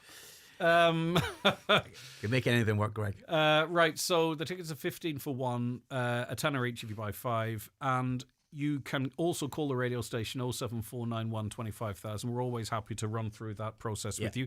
And for some, the old cash is king, and if you want to call into us here during office hours, we will help you out. But the key message here is that we don't want you, if you want to enter, to miss out. So if you want to be in all 11 draws, you get your tickets now. And just to remind you, there's no rings, there's no this, that, and on. Your name's associated with the ticket. So if you work night shift behind a counter, your boss is fussy with the phones, don't worry about that.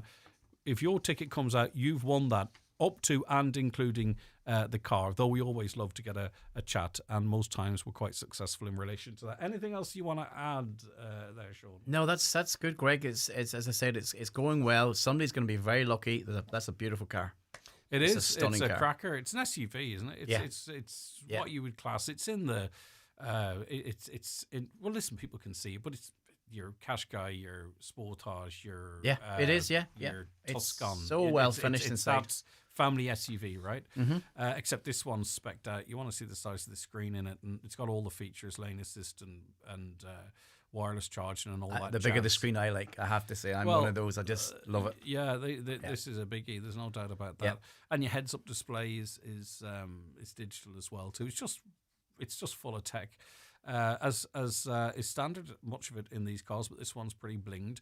Right, and that would be on the 261 plate. It will be, well, so it'll be a brand new car. 2nd of January, you'll pick up a brand new car. All right, then we'll be back with more after the break. The 9 till noon show with Letterkenny Credit Union, now offering mortgages from 40,000 to 600,000 euro with no hidden fees or transaction charges. Letterkenny Credit Union, 9102127. Discover your favourite brands this holiday season at Evolve Clothing. Whether it's Ralph Lauren, Tommy Hilfiger or more, you'll find the perfect festive look waiting for you. With 1,800 free parking spaces at Letterkenny Retail Park, holiday shopping has never been easier. Bring home chef quality food this Christmas with Dunnes Stores Simply Better. Entertain in style with Irish farmhouse and continental cheeses, served alongside Italian and Spanish charcuterie meats. And there's plenty to share with Black Tiger tempura prawns or our handmade dips like our new Hot Honey Ranch. And you can save more with your 10 off 50 voucher. Dunnes Stores, make Christmas simply better. Terms and conditions apply. Voucher could be used in next grocery shop. Nuair a ronin tú an choras umpar feibli, tá a chion féin á dhéanamh agat le hastíochtaí umpar na hÉir na laidú. Ó fiche dó ile. Tá breis agus céadachtaú bailach bus nuanú fiosathe tuga isteach ag an bland suchlúiseachta tuaithe éire an asca fud líon ra TFI.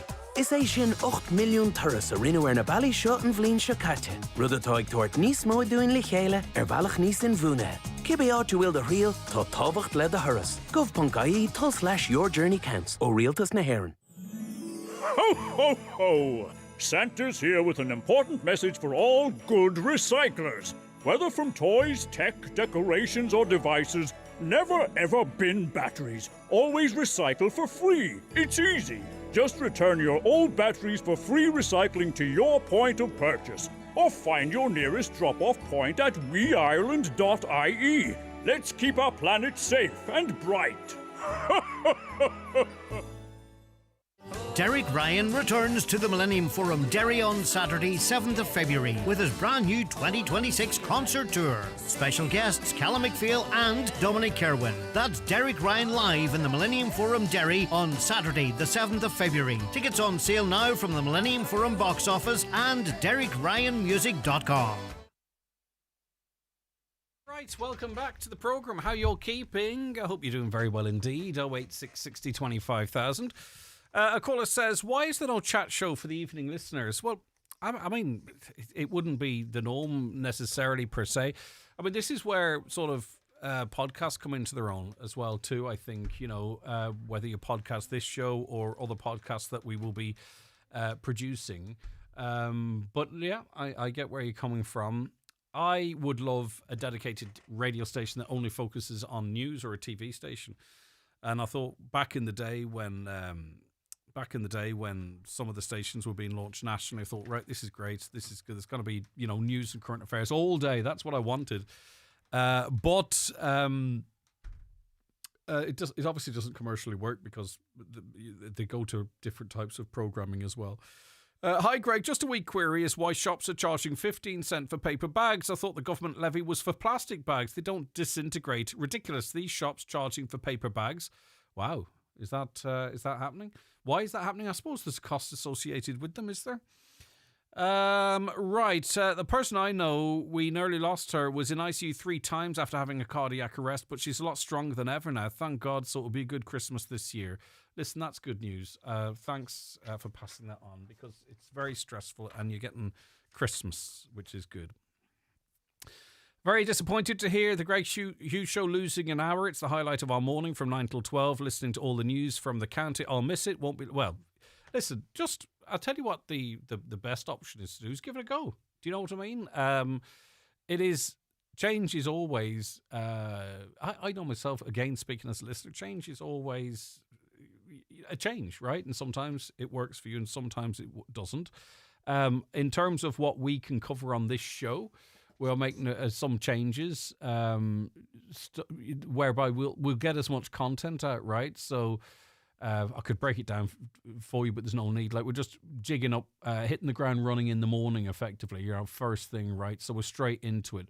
Whereas beforehand, there could have been 15 or 20 minutes of me just pontificating. So we're going to be hitting the ground running straight away. You know, you take the ads out of the last hour and you're pretty much there at the 2 hours, right? So, and a lot of the features that you enjoy will be retained. But also, as I say, give us an opportunity. It frees up a bit of time too. For, you know, more in-depth podcasts. We'll play some of the podcasts out in the show and flag when you can listen to them as well. It is what it is, okay? And you can't put 5 into 4, right? So you have to make changes, and those are the changes. But as I say, in fairness, you know, the best thing I think in life is just to give something a chance. And like, people are very loyal with radio, like changing theme tunes some people don't like, right? You know, because you get so used to it and it becomes part of your life. So but eventually over time the new norm becomes the norm. And don't forget too, Sean's show in its original carnation was a 2-hour show, ran from 9 to 11. There was a drive time show back in the day too, as well. His name escapes me now. I know his name, but it escapes me now, right? So it's, you know, it's not terribly unfamiliar to you. Right, okay, let us take a quick break, and we're going to be getting the update on the talks to try and end this blooming conflict in Ukraine. We'll be getting experts' view on that after the break. The 9 till noon show is brought to you by Letterkenny Credit Union, offering low-rate car loans with fast approval. Apply online at letterkennycu.ie or in office today. See the Furies live on their last ever Northern Ireland concert at the Millennium Forum, Derry on Thursday, May 21st. Tickets from the box office 04871 264455 and millenniumforum.co.uk. Enjoy Red Rose Cafe, Suite 16, the Green Fields of France and lots more. The Furies, the Millennium Forum, Derry on Thursday, May 21st. An ideal Christmas gift. Introducing Flow for Men, my new fragrance collection of products created to keep you feeling fresh and looking sharp. The ideal gift for the man in your life. Find Flow in pharmacies nationwide or online at flowbybo.com. Start every day with confidence. Who's making something wonderful at Lidl this year? Hi, I'm David Brett from Oak Park. We pride ourselves on supplying award-winning hams to Lidl each Christmas. We select Board Bia quality assured Irish pork. We naturally smoke them using beechwood chips. Oak Park's Board Bia approved ham joints from $9.99. Lidl, more to value. The Three Amigos, Jimmy Buckley, Robert Mazzell and Patrick Feeney are back on tour. This award-winning show is full of laughter, music and song. See The Three Amigos live. Clonry Hotel, Letterkenny, Monday, January 26th. Tickets priced $39.50, now on sale at hotel reception and ticketmaster.ie, where extra charges may apply. The Three Amigos live. This show is not to be missed. The Water Stewardship Programme helped us reduce our water waste by half and make real savings too. When Blossom and Berry signed up to the Water Stewardship Programme from Uisce Éireann, they tapped into bigger savings. The programme provides Irish businesses with ways to reduce their water bills at no extra cost. Register now for this 60-minute online course at water.ie. Uisce Éireann. Delivering water services for Ireland. Grab the perfect Christmas gift with Homeland's December mega deals. DeWalt 18-volt XR Combi Drill, now half price, only €149.99. Ninja Pro Air Fryer 4.7 litre, now €89, save €30. Segway 500 square metre robot lawnmower, now $869, save €230. More offers in store and online at homeland.ie until December 21st. Highland Radio weather updates with McElhinney's. Find Christmas inspiration for everyone, from top beauty gifts to perfect last-minute ideas. Visit us in Ballybuffet to explore the full range, or shop online anytime at mcelhinney's.com. So cloud will build up from the southwest during the afternoon with outbreaks of rain and drizzle developing. Temperatures 7 to 9 degrees. Right, okay. Volodymyr Zelensky was in Ireland yesterday at the same time. High-level talks were taking place between American representatives and Russia representatives. There was some really strong language used yesterday. Interested in the views of Donnacha O'Bachoin, Professor of Politics at the School of Law and Government. Thanks for joining me again. Good morning, Greg. I just want to start with Putin, if you don't mind, because... You know, we all remember Donald Trump saying Zelensky has no cards. It feels to me that Putin either has or certainly feels like he has all of the cards. And I think he's prepared to get even further into the trenches with Europe on this issue. What's your feelings? Well, certainly Putin's playing the long game, and he detects that the US is not. They're looking for headlines, peace prize, quick deal, and that suits his purpose because he's not ultimately interested in peace. I mean, Ukraine has made it clear now for most of this year that it's agreeable to a ceasefire along the current lines. It's Russia that continues to bomb and kill and maim. So it's within Putin's power, with just a click of his fingers, to stop the war right now. And he was offered another opportunity to last night with these long talks in Moscow. And again, he refused. I think there's a fundamental misunderstanding when people call this kind of a peace process or a peace plan. I mean, Putin has made it clear. He made it clear last week in Kyrgyzstan. He made it clear last night that he has certain objectives to achieve in Ukraine in terms of conquering territory and people. He can either achieve them militarily, or they can be simply handed over to him as part of a peace process, so-called.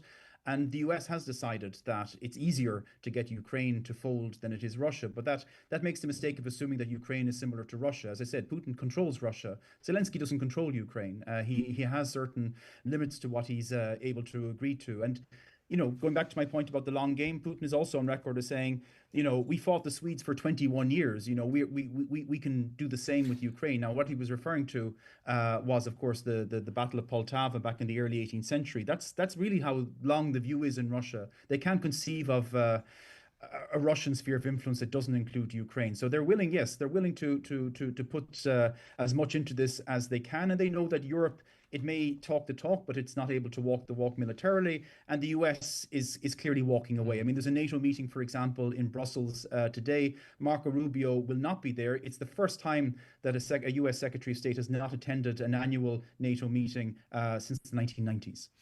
Yeah, and I suppose some in America are saying, you know, we are a long way away from where this is happening. You know, if Russia put feet on the ground in Europe, would they really want to be dragged into it? I think it's quite interesting to see America's commitment to NATO wobbling as it is, and it's been doing that for a couple of years, I think.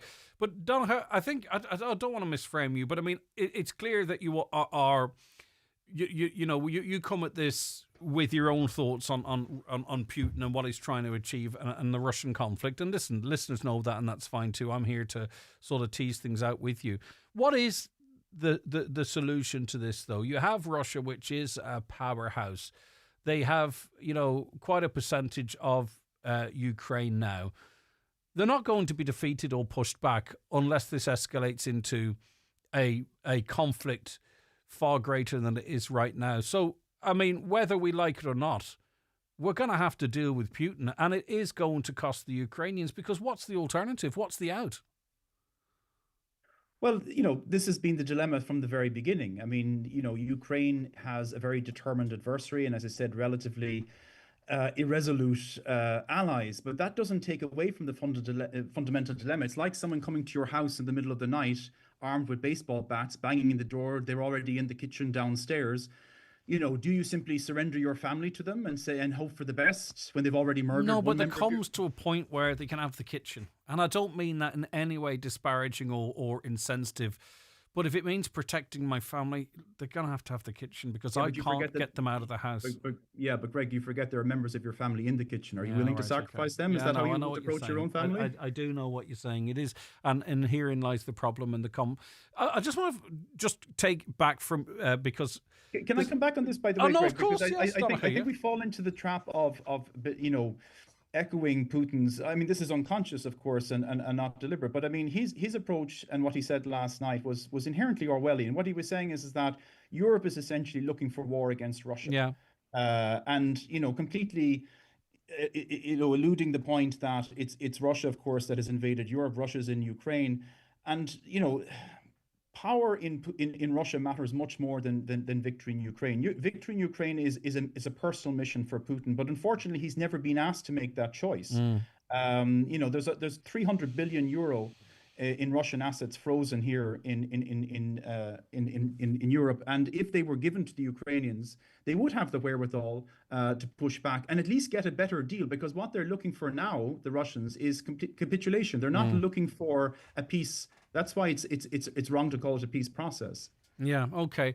I just want to go back to a comment someone else made earlier on about Europe and its backing of Ukraine and Ireland backing Ukraine and all that. And I just want it to be slightly more nuanced. Obviously, that's a very easy point of view, spend the money at home, etc.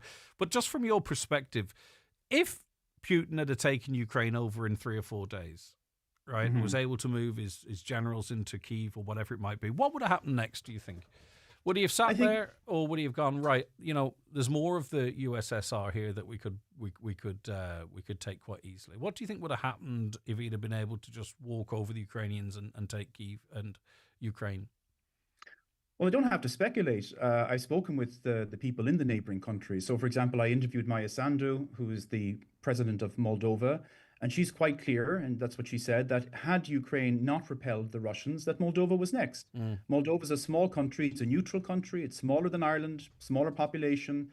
Had they reached Odessa, which Russia claims to be a Russian city, rightfully part of the Russian Federation, they would have moved the extra 100 kilometers into Moldova, where there's already an ethnic Russian minority, and they would have seized Moldova. I was in Lithuania 2 weeks ago. I met with the mayor of Vilnius. They have evacuation plans.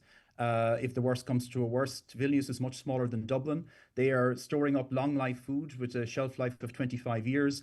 This isn't an abstract thing. I mean, it may seem abstract to people in Ireland, it may seem abstract to people in Donegal. We are geographically privileged. Let's put it that way. Russia would have to get through a lot of countries before they'd come to Ireland if they were doing it the Orthodox way. Though, by the way, I spoke with a Polish senior general at those meetings in the Baltic states, and he said that, when it comes to a war, if there is a war in Europe, it won't start with the rolling of tanks. It'll start with the cutting of cables, because it's when you cut off people's electricity, their internet supply, that's how you disable a society in the 21st century. But the thing is that people in the neighborhood are living in fear, because they know that if Ukraine is sacrificed to the Russian invasion, then they feel, as I said, so this is not my opinion, these are the people who are living in the neighborhood, they feel that they are next. Yeah, and we are fundamentally humans, as we were throughout the years, and humans fight and war and fight over land, and there's something of a potential inevitability here, I think, unless we do everything we can to avoid it, of a significant conflict. There's not, why wouldn't it happen in 2026 when it can happen in the 40s or the 20s? We really have to be aware that, fundamentally we are humans, and there are cycles and purges, and I don't think we should take anything for granted. Absolutely, but you mentioned the 1930s and 40s. So, as you know, when Germany tried to expand and annex its neighbors, the US stood aside. The US stood aside while Britain burned. It stood aside while France was annexed and occupied. It stood aside when Poland was taken. Only when America was itself attacked by Germany's allies did it enter the war? So let's never forget that the US has a record of standing aside while Europe is annexed by a dictator. But does that mean that it was right? We now know. I mean, Churchill made that famous speech, of course, about Chamberlain's appeasement policy, saying you had the choice of dishonor or war. You chose dishonor and you got war.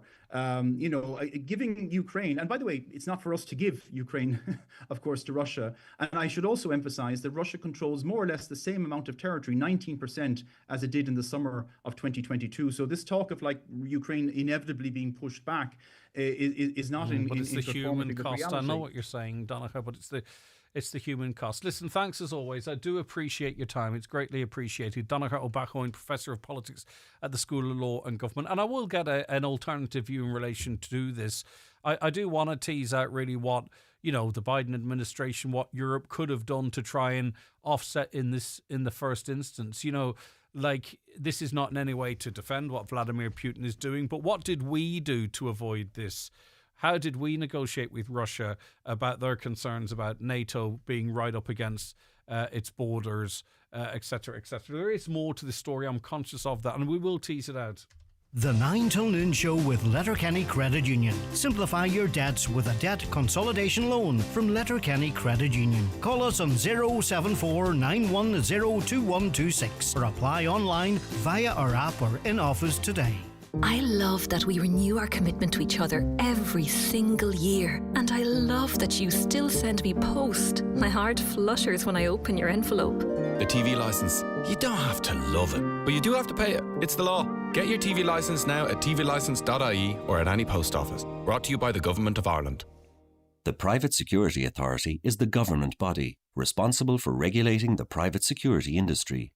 Every day, licensed security services protect billions of euros worth of goods and ensure the safety and security of thousands of people and businesses. When choosing a security service for your home or business, choose one licensed by the Private Security Authority. If you choose an unlicensed security provider, you could face prosecution. Visit psa-gov.ie for more information and a list of licensed security services. The wait is almost over. The brand new O'Neill's Donegal GAA home jersey launches this Thursday, December the 4th at Brian McCormick Sports. Be the first to wear the colours. Be ready for the new season. Available at Brian McCormick Sports in-store and online from this Thursday the 4th. At Super Value with real rewards, get Faustino 5 and Graham Norton Marlborough Sauvignon Blanc wine cases, €50 each. And Persil, Surf, Comfort and Finish laundry and cleaning ranges, 2 for €16. Also get half price on fresh Irish pork loin roast. Check your Real Rewards app for vouchers and make it a Christmas with a difference at Super Value. Please drink responsibly. Are you feeling stressed, in pain or in need of a reset?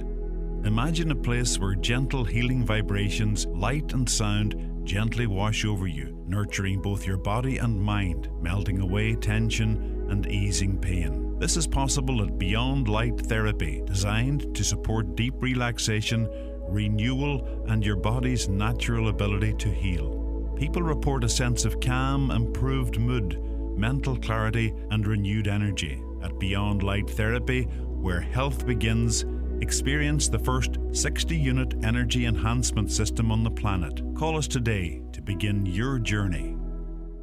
With the evenings getting darker, Donegal County Council reminds dog owners to be responsible and make sure your dogs are always kept under control and that you have a current dog licence. Owners whose dogs are found to be straying out of control can be issued with a €300 fine.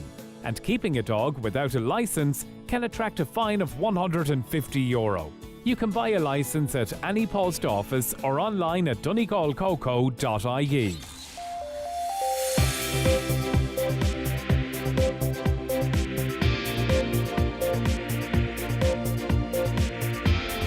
With all the stories that matter across the Northwest, it's Greg Hughes on the 9 to Noon Show on Highland Radio. It is 11 o'clock. Let's get a news update. Good morning again, Ryan Brawley. Thanks, Greg. Good morning. Donegal County Council's budget meeting has been adjourned again. The meeting, which could not reach an agreement on Friday the 21st, was due to convene again this morning. However, in order for members to attend the funeral of former county manager Michael McClune, the meeting has been scheduled for tomorrow morning. There has been criticism of the government's defective concrete blocks amendment bill due to it being published 8 hours before the debate on the legislation was set to begin.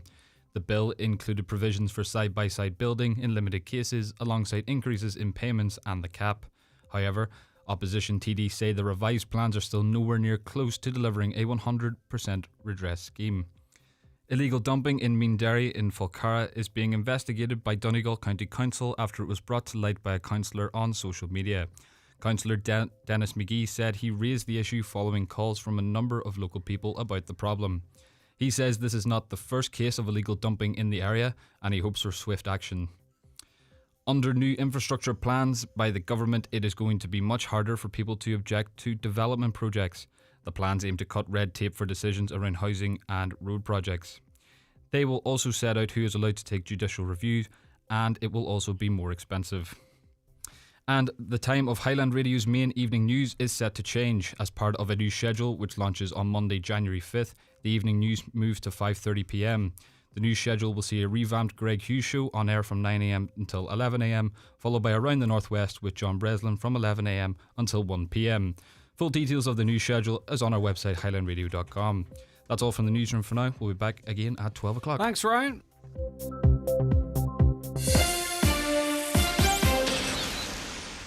In life, you've around 29,000 days, and those days can be full of what ifs. Like, what if it doesn't work? But what if it does? What if you really went after it? Because life is measured in those moments. So go after every one. Talk to AIB today, and let's see how we can turn your what ifs into what's next. AIB, for the life you're after. Allied Irish Banks PLC is regulated by the Central Bank of Ireland. Right, you're very welcome into the third hour of the 9 till noon show. And just to clarify, we announced a schedule change that kicks off Monday, 6th of January. People want me to run through it again. Of course, I will. Lee Gooch and the Naughty Alarm Clock, 6:30 to 9. That is as it is. Our show is being reduced or compacted or slimmed from 3 to 2 hours. So we're going to run from 9 to 11. I'll play an advert, Shannon, and we'll sort that. I'll play an advert. We'll sort that out in a sec. What was it? Where was I? This show goes from 9 to 11. John Breslin's around the northwest 11 till 1. The main lunchtime news and sport from 1 to 1:30. Jive time with David James runs from 1:30 to 3:30. Then there's a new show, a new pairing, a new team, Anya and Danny. They are taking you home on their new show. Then the main evening news, the home stretch it's called, of course. The main evening news runs from 5:30 to 6, including the obituary notices and sport, of course. And then Ivan's back with his Power Hour running from 6 to 7. The evening schedule is unchanged, but it does change up a little bit, new people coming in and what have you. So that's it. That is the change from January the 6th. And more details are available on our website. 086 60 25,000 is the WhatsApp and text number if you want to talk about that or anything. Let us know. A caller wants to know, is my wages being cut now because I'm working 5 hours a week less? Thanks for that. I don't know. I haven't been told. I don't think so. I hope not. But I'll be busy. Don't worry about it. It's not just this show. There's other things I have to do as well. But look, that's all good. We'll be back with our next guests in studio after the break. The county's #1 talk show, The 9 till Noon Show on Highland Radio. The 9 till Noon Show is brought to you by Letterkenny Credit Union. Digital loans now available. Apply online or via our app today and get your loan transferred directly to your current account. Alcorns, your specialist in festive flowers. Order now. Christmas bouquets, baskets, table centres and outdoor planters. Wreaths, sprays, silk and spruce relative arrangements for those we love and miss. Don't miss out. Give us a shout at Alcorns, the family florist. See alcorns.ie. TFI Local Link operates evening and weekend services throughout rural Ireland to help you stay connected 7 days a week. We know life doesn't just happen 9 to 5, so if you're commuting, shopping, visiting family or going out in the evenings or on the weekends, let TFI Local Link take you there. Visit transportforireland.ie. Hi, my name is Kate from Ramelton. For best results, I always use bacon and Philadelphia cream cheese to get the perfect creamy texture in my signature carbonara every time. Join Kate and the thousands of other top chefs who use Philadelphia cream cheese for all your cooking needs. The best friend in everyone's fridge. You've got a friend in Philly.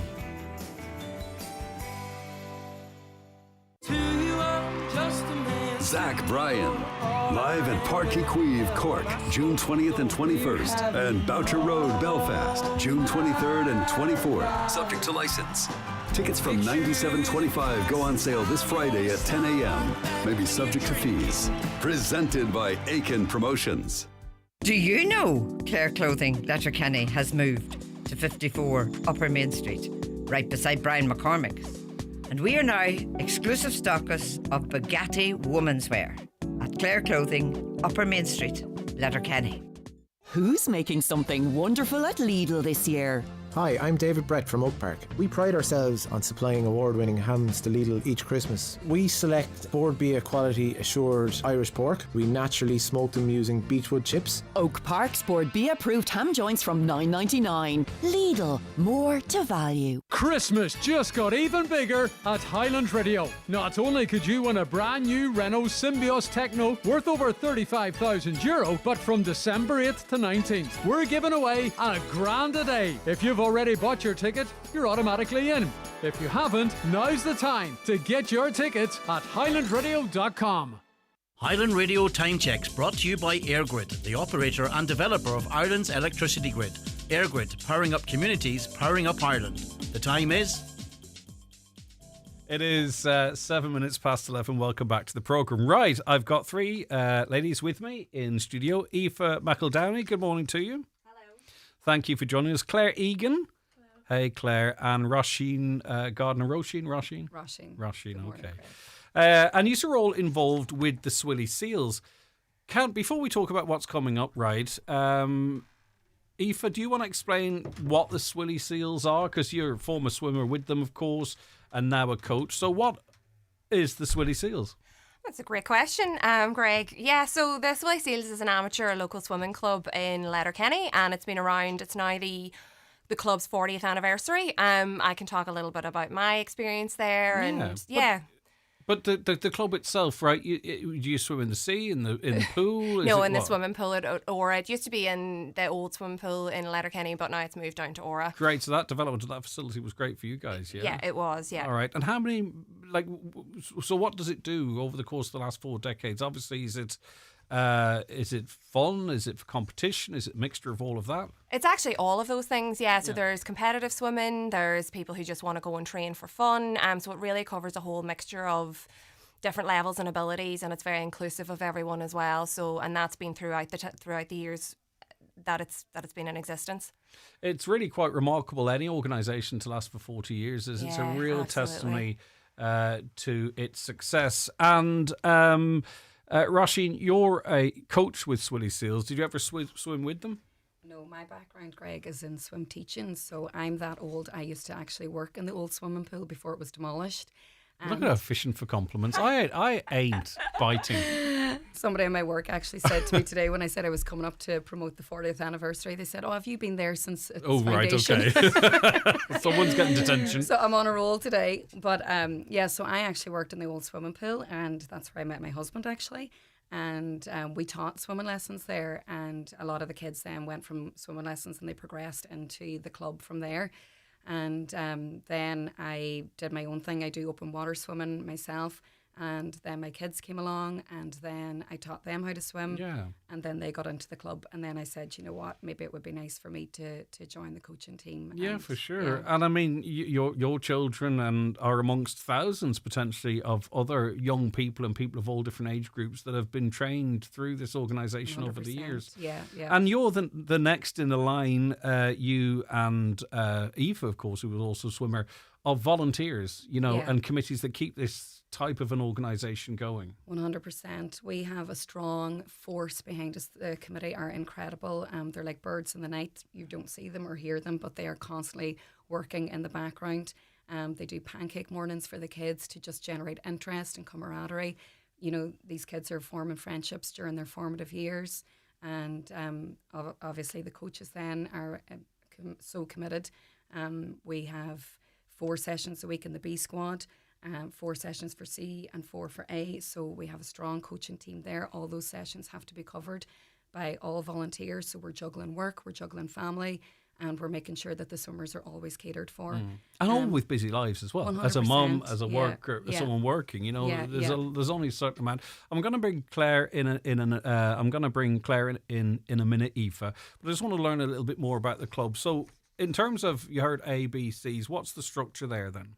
I'll actually let Roshan do that, because I'm only starting my coaching journey, and it was a very different from back in the day for me. Another veteran reference there for you to add to the list. Thanks a million. Seriously, I'm thanking them here, guys. So currently we have A squad, which is Claire is in that, and that would be the top end. And then I coach the B squad, so between, say, maybe 10 to 15, 16 years old teenagers. Absolutely wonderful to coach. I love it.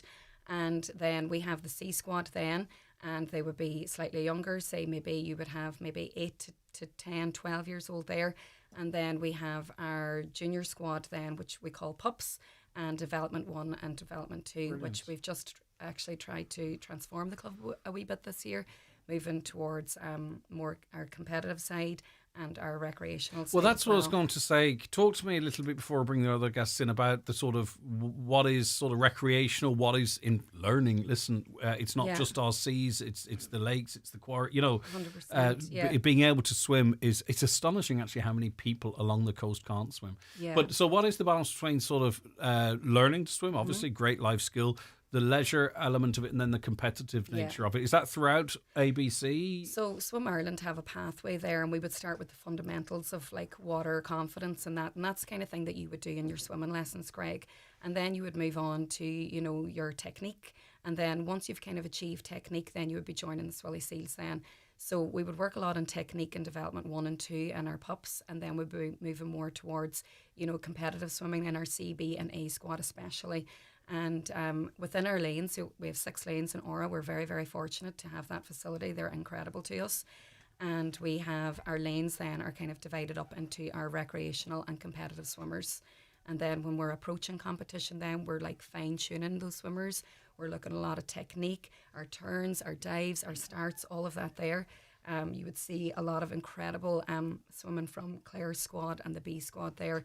Really, really fine tuning that technique. Yeah, Claire Egan, swimmer with the Swilly Seals A squad. What's your development with swimming? So were you in the water early? Has it always been with the Swilly Seals? What's the story? Well, I started my swimming lessons when I was quite young, like just in the Aura. But then when I was 8 or 9, I joined the club. I joined Swilly Seals. And so I've been swimming with them ever since then. I started in pups and worked my way up. And now I'm in A squad. So I'm training 4 mornings a week now and before school as well, just to keep swimming. And I do some competitions every now and again as well. Yeah, and what is your goal? Is it to compete or compete at the best level you have? I mean, what is your... Well, I personally wouldn't be like overly competitive in the swimming. Okay. I prefer the like social side of it and the fun and the fitness and getting to meet... I've made some of my best friends through Swilly Seals. And so I enjoy it for that. And I do the odd competition here and there. But there would be some people in the club who would be aiming very high at a national level, even international level, who'd be very good. But I'd just like to swim for myself. But you are incredible. It's a great commitment that you have. But obviously you've got the social element and the fitness element of it, right? So it's not all about competition. It's what I think is great is that you can be in there in the A squad, right, and have your goals and what you want to do, and be swimming along people that might have aspirations of national championships. Like it's fantastic that these can coexist there. It just shows how it is for all. Yeah, it's everyone's there for their own reasons, but then we can all come together and do it together. And it's nice to know that we're all in it together. And because the early mornings are hard, we'd start training at 6, so it's hard to get the motivation sometimes to wake up. So knowing that everyone's going to be there and we're all doing it together is nice. What is your best discipline in swimming, like distance wise? Like my favourite event? Or? Yeah, I think so. Pardon my questions, I don't know an awful lot about swimming, right? I know you get wet. But yeah, in terms of distance, so 100 metres butterfly, breaststroke. I like the 50 butterfly, but it's quite difficult. But I do like that one. That sounds to me like you'd be absolutely knackered after 15 metres of that. Definitely. Jumping out of the water like a seal. Yeah. All right. And in terms of the technique I've actually been interested, in terms of the technique of what you're doing with your arms and legs, right? Because there's a symmetry to that. But breathing, right? How big is breathing in the whole process of swimming? Because, you're using the biggest muscles in your body, but you're snatching at air, right? So is that tough to get right? That's one of the things you'd work on, I'd say, in maybe pups or C squad when you're starting out, so you have that perfect for. So it comes naturally to you by the time you hit the A squad. And then when you're in the A squad, you work on trying not to breathe more. You're trying to, because if you don't need to move your head to breathe, you're going to be moving faster through the water. So now we're, instead of breathing every 3 and making sure our technique for breathing is perfect, we're just trying not to breathe at all or as little as possible. And presumably, when that becomes instinctive, that's when you sort of get into the zone. Exactly, yes, yeah. And then you would have, kids that are showing like a lot of potential. Like at the moment, we have some swimmers that are on the National Pathway Development Squads for Ireland and Ulster. Incredible swimmers such as Molly Nolte, Keevan Avonagay. Yeah, sorry, I didn't mean to cut across the name. Right. That's really important, isn't it? Because obviously it's up to each athlete what they want to achieve. But if you can actually say, well, if you do this, this is how you get there. Exactly. You can. There's a goal, isn't there? Which is These some people need goals. Are like huge role models for our younger swimmers. They walk onto the deck. They have that aura. They are so calm in their body. They're already in their race mindset. They're walking up to the blocks. And you can just see the younger kids. It's like a pedestal. They're just looking at them. And they take to the water with such finesse and grace. And really, it's a spectacle. It's just something really to be marvelled at whenever you see these swimmers swim. So, Roisin, why did you decide to start your coaching journey? It is Rosh. Aoife, sorry, beg your pardon. Look, Swilly Seals has given me so much. I mean, it's been a huge part of my life since I was 7 or 8 years old, and I feel really passionately about it. Claire's story similar. Oh, sorry. So I have to tell you, so they asked what the worst part of getting up early mornings were, and I said the worst part was after the swimming session, we would have to eat our breakfast in the changing room with like a kind of like a silver bowl you might get like in prison or something, with like your cornflakes, and then you'd have to walk to school with soaking wet hair. So, joking aside, it did require a lot of discipline and a lot of commitment. And thankfully, Dad was very passionate as well and made sure that we got to all our sessions even when we absolutely didn't want to go. But it's so important, I think, and looking back on now my experience with Swilly Seals, it taught me great discipline. It taught me to believe in myself, and, winning a few national medals and things really, really helped my confidence and taught me a lot of resilience. So there's obviously the swimming element of it, but it's so much more than that. And so then when I came back, lived in Australia for a while, and when I came back, I just really wanted to get involved. My daughter has now started. She's in the development squad, so I've now started to coach that squad as well. And you actually factored in the Swilly Seals in your move back. It was part of it, right? Yeah, it was a thing I always wanted to do, and I was thinking about like coming back home and just that sense of community. It's very hard to get that in big cities, etc. So there is something really special about the Swilly Seals, and even moving home, knowing that I knew people from like my time at the old swimming pool, and all those people. I see them I see them all the time, and it really helped settle back in. Yeah, because you can feel, am I still part of that? You're a little bit not, you're not it anchored. locks you straight back in. Exactly. And you've obviously had some great days away, winning competitions. Yes. Donegal Sports Star Award. Oh, that's right. Yes, back in the day. I feel old now as well as Roisin. Look, it's all right. We've got me and Claire to balance everything out, so use batter on there. Absolutely. No, look, and I will say they were team efforts. There was, part of it. I know swimming is seen maybe as an individual sport, but it really is a team effort. It was relay teams, and the coaches that showed up. Again, you only realise it when you're older, that the coaches that showed up and dedicated all their time. Like, we couldn't have done any of that had they not been there. So like Charlie McAteer and Mary Anderson, they were huge for us, and what they gave to us. And I mean, taking a bunch of kids down to the Mosney Community Games may not be, that's not my idea of a good time. No, but I don't think there's anything, a bigger endorsement of anything when mums or dads, for that matter, want their children involved, but then also want to get involved to emulate the influence on others that they had. I mean, you can't get a bigger endorsement than that, can you? So, Claire, you're just going to keep keep at it, right? Yeah, definitely. You're at school still, are you? Yeah, What I'm year? in 5th year. Okay, right. So you're pretty busy now with the I leaving am. cert. Yeah. Good early starts. It'll freshen you up though. Can you imagine you go into school, right? You're already buzzing, the adrenaline's running, all the muscles are warmed up. Like, it's fantastic. I know. When I'm in school, I've already been up for 2 or 3 hours, and Yeah. everyone's just rolling out of their bed. What time do you go to bed before you get up for training? Well, it depends on the day, but I try to be in early enough. Yeah.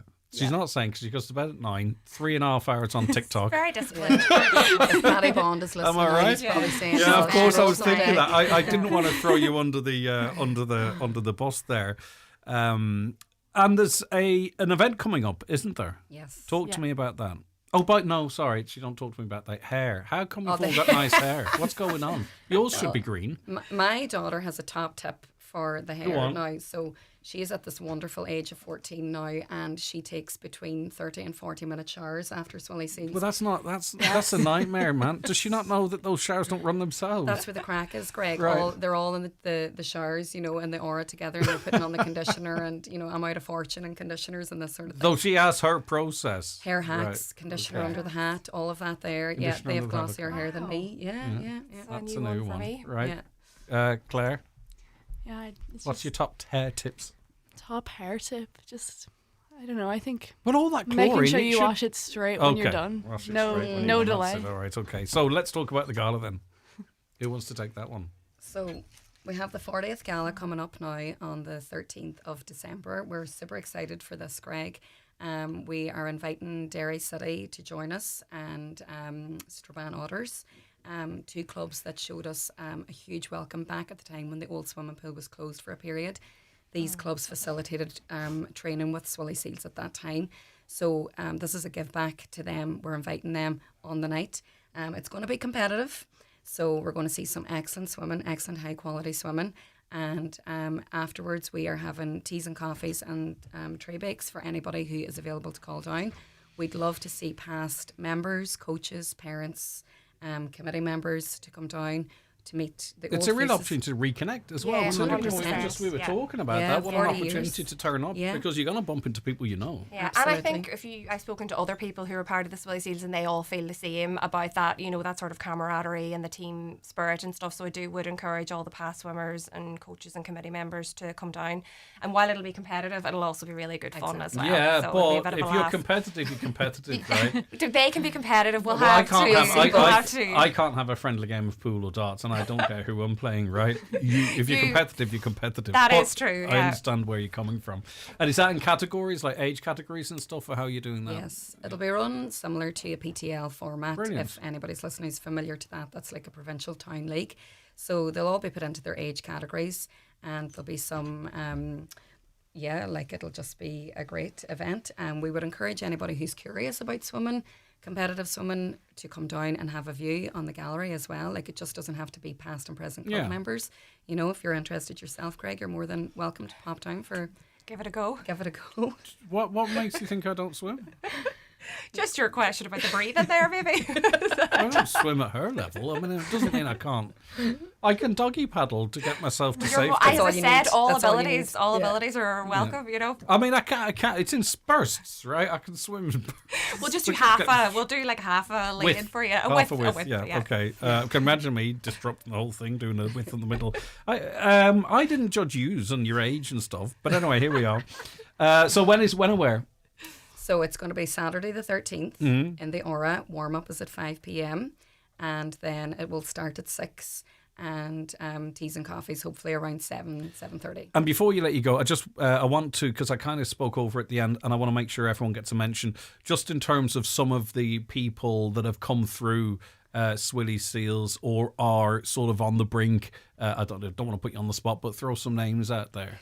So I can't not mention Anna Hennessy and Owen Rooney, two of our club members who represented the club at the National Down Syndrome Swimming Competitions in Portugal. Oh, brilliant. In October. Yeah, they are fantastic swimmers and just great people altogether. And we also had great success. Like, swimming lends itself to a lot of other sports as well, Greg. We have some kids who are like good footballers, GAA, soccer, gymnasts. And then as people get older, like myself included, then they sometimes branch into triathlon, you know, and you need a good swim to be a good triathlete. Sure, You know, you want to be out of that pool quickly. And the likes of Aidan Callahan, who came up through Swilly Seals, a phenomenal athlete. He's represented the country abroad in triathlon events and, you know, hugely successful. And Aidan has a fantastic swim, you know, and he's still held on to that, past member. And as I said, like we plus have also too, it's a low impact way of people. Well, you know, if people have absolutely. injuries and what have you, they can still stay active and injury prevention, recovering from injury. Your core too. How important is that? So fortunate as well to have an occupational therapist and a physiotherapist, Noelle Sweeney and Carmel Sweeney, on the coaching committee or the coaching team. Who, you know, are doing body analysis every day for their bread and butter for their jobs. So Claire, as one of the youngest people in the room, who should we be looking out for then on the A team, or who's impressing you, or who do you think, right, you know what? Definitely Molly Nolte and Killian Murphy would be probably two of our highest level swimmers. They'd be a bit older now, they're both done school, but they're both swimming at a very high level. And Kiva and Ava Nikkei, they're really good as well. They're Brilliant. Around my age. Oh, so keep an eye out them. Right, ladies, anything else that you want to mention before we go? Yeah, the only other thing we just give a shout out for is, you know, a club like Swilly Seals can't thrive without local support, and we do rely on donations and sponsorship to keep the training affordable and to give equipment and give the swimmers every chance to succeed. So, you know, any contribution, big or small, helps to provide opportunities for the young swimmers and to chase their dreams. So if you're a local business or you're looking to sponsor or donate, we'd love if you got in contact with us. You can do that via email at committee@swillyseals.ie. And so, we just encourage everybody to do that. It's yous are all incredibly aware of this, but those who aren't and don't realise what's going on. You know, the amount of dedication from volunteers and coaches, but also the amount of positive impact that's happening on people of all different abilities and all ages on their lives as well. So well worth supporting. And if there's any fundraisers upcoming, let us know, and the public would be interested in. Listen, best of luck with the exams and everything that follows, and the swimming, Claire. Thank you. Thank you very much indeed. Roisin Gardner, a coach with Swilly Seals, thank you. And Aoife McEldowney, former swimmer, former Aussie, now back home, and coach with the Swilly Seals. Isn't that right? Yeah, that's right. And the gala is fun with an element competition event. Yes. When and where again? Just remind us. The 13th of December. Yeah, in the Aura. Okay. 5 p.m. warm up. Thanks, Claire. Thanks, Thank Aoife. you. Thanks, Roisin. Back after the break. Watch the show live now on YouTube, Facebook, and at highlandradio.com. The 9 till noon show is brought to you by Letterkenny Credit Union, with monster loans available up to €60,000 for all occasions. Visit letterkennycu.ie. There's more to share at your Christmas party with Dunnes Stores. Mix and match 3 for 2 on a huge selection of party dishes, like our indulgent range of cheeses, and brand new options like chicken sliders, king prawn toasties, and frozen popcorn prawns or mac and cheese bites. And better yet, you can save more with your 5 off 25 voucher. Make Christmas for everyone at Dunnes Stores. Terms and conditions apply. Vouchers can be used on next grocery shop. Celebrate the life and music of the legendary Joe Dolan live at the Mount Errigal Hotel, Letterkenny, Friday, January the 16th, with the Dolan family and the original Joe Dolan band performing all the classics, Good Looking Woman, Make Me an Island, and many more.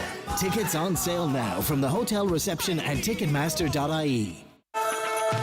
Get ready to celebrate Christmas with Yisk. Whether your tree needs a little extra sparkle or your windowsill is missing a festive touch, you'll find everything you need with us. Yisk, Scandinavian sleeping and living. A gift card from Michael Murphy Sports makes the perfect present. Whether you're buying for friends, family, or the person who already has everything, you'll find all the latest sports gear from all the leading brands, including Asics, Brooks, Adidas, New Balance, and much more. Gift cards can also be delivered straight to your door for free from michaelmurphysports.ie. Running a business isn't easy, but accessing support should be. The new National Enterprise Hub is the single source for all government support for your business. With over 180 supports in one place, it's easier than ever to find grants, advice, training, and more. And don't worry about not knowing what you need. Our helpful team will guide you every step of the way. Visit neh.gov.ie to learn how we can help. The National Enterprise Hub. Support starts here, an initiative of the Government of Ireland. This Friday, the 9 till noon show will be live from Glendowen Craft Shop in Clonmany as part of the Buy Donegal campaign, an initiative from Donegal County Council, which celebrates and showcases Donegal's incredible local businesses whilst encouraging everyone to support them this festive season. That's this Friday, the 9 till noon show, live from the Glendowen Craft Shop in Clonmany.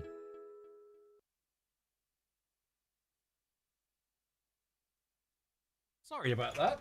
Got all carried away saying goodbye to our guests. Welcome back to the show. 11:31. Another 29 minutes of the 9 till noon show for today. A caller says there are some takeaways that are using bottles that are not part of the deposit return scheme. When you go to recycle them, you can't return them as they have no label.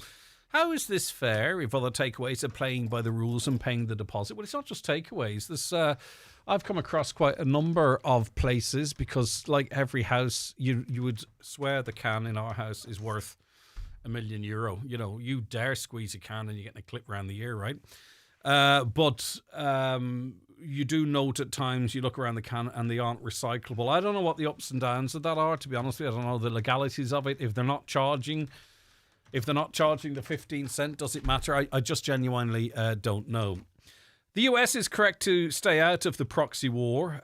Michal Martin and his overlords in the EU will drag us into a war. Let's not forget, Ukraine sided with the Nazis during World War II and helped invade Poland. East Ukraine has always been Russian for people. They don't want to be under Kyiv, just like the Palestinians don't want Israel ruling them. Well, why not do a internationally overseen referendum of that contested land and let the people decide, maybe?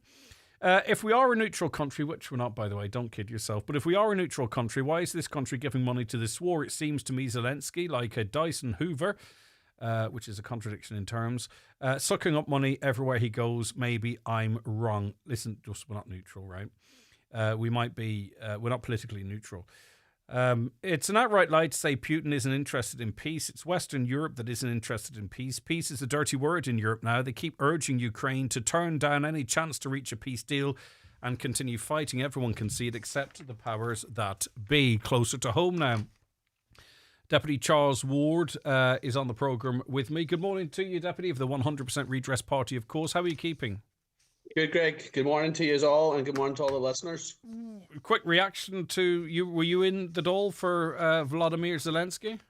No, I wasn't in the Dáil for Vladimir Zelensky. I was waiting on an amendment bill to come that was meant to come at 12 o'clock at night and did not land with us until 10 o'clock in the morning.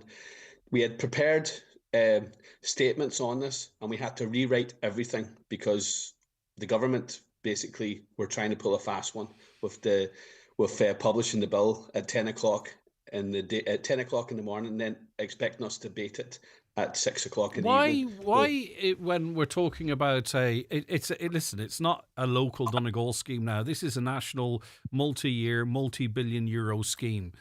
You know, if this, I mean, look at all of the conversation that was had about the bike shed. Right? Yet we're talking, that is literally changed down the back of the sofa compared to this.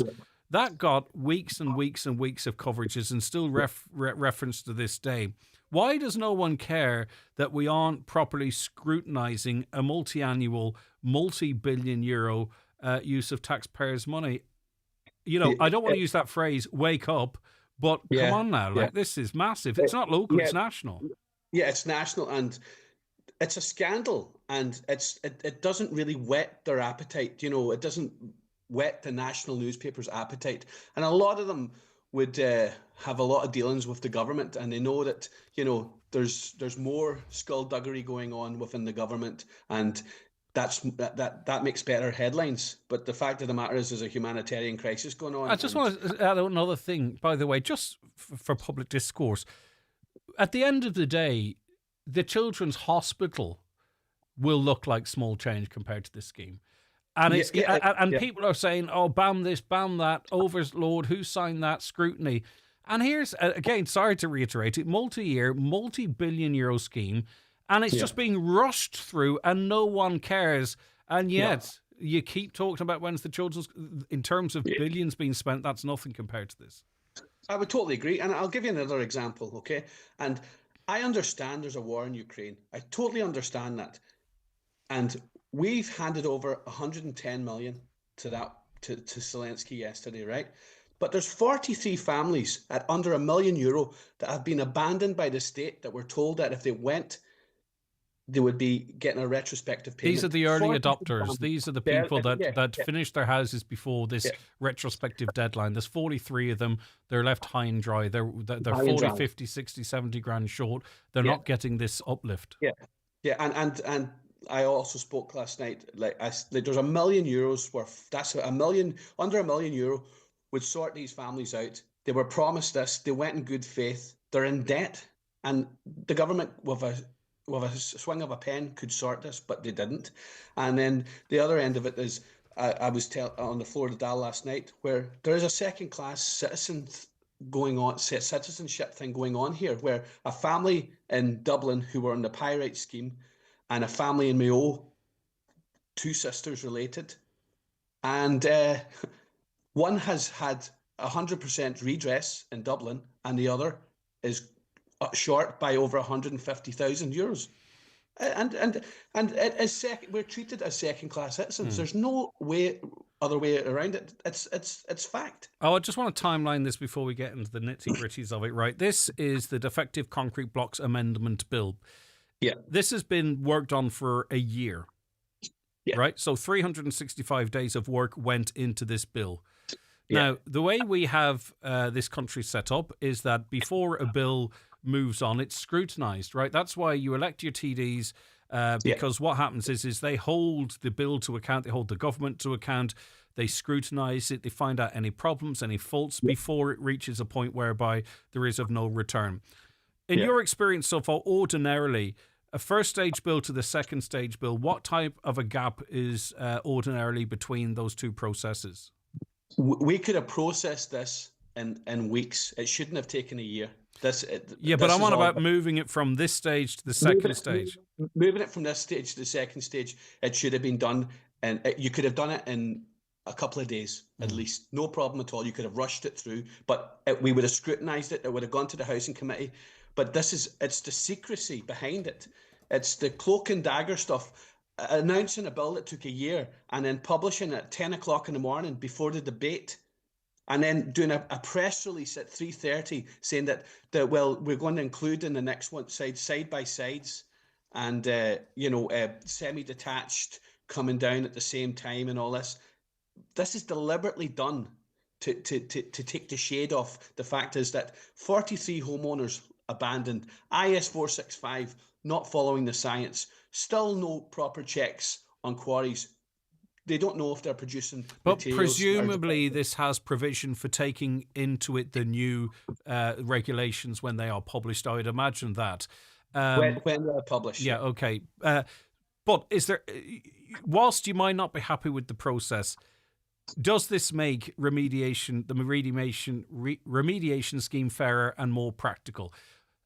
Greater flexibility will be introduced for semi-detached and co-joined houses. If one property qualifies for remediation, the adjoining property may also be included for assessment under the scheme, even where it does not meet the full damage threshold. That was a problem that was highlighted as it being addressed in this bill. Yeah.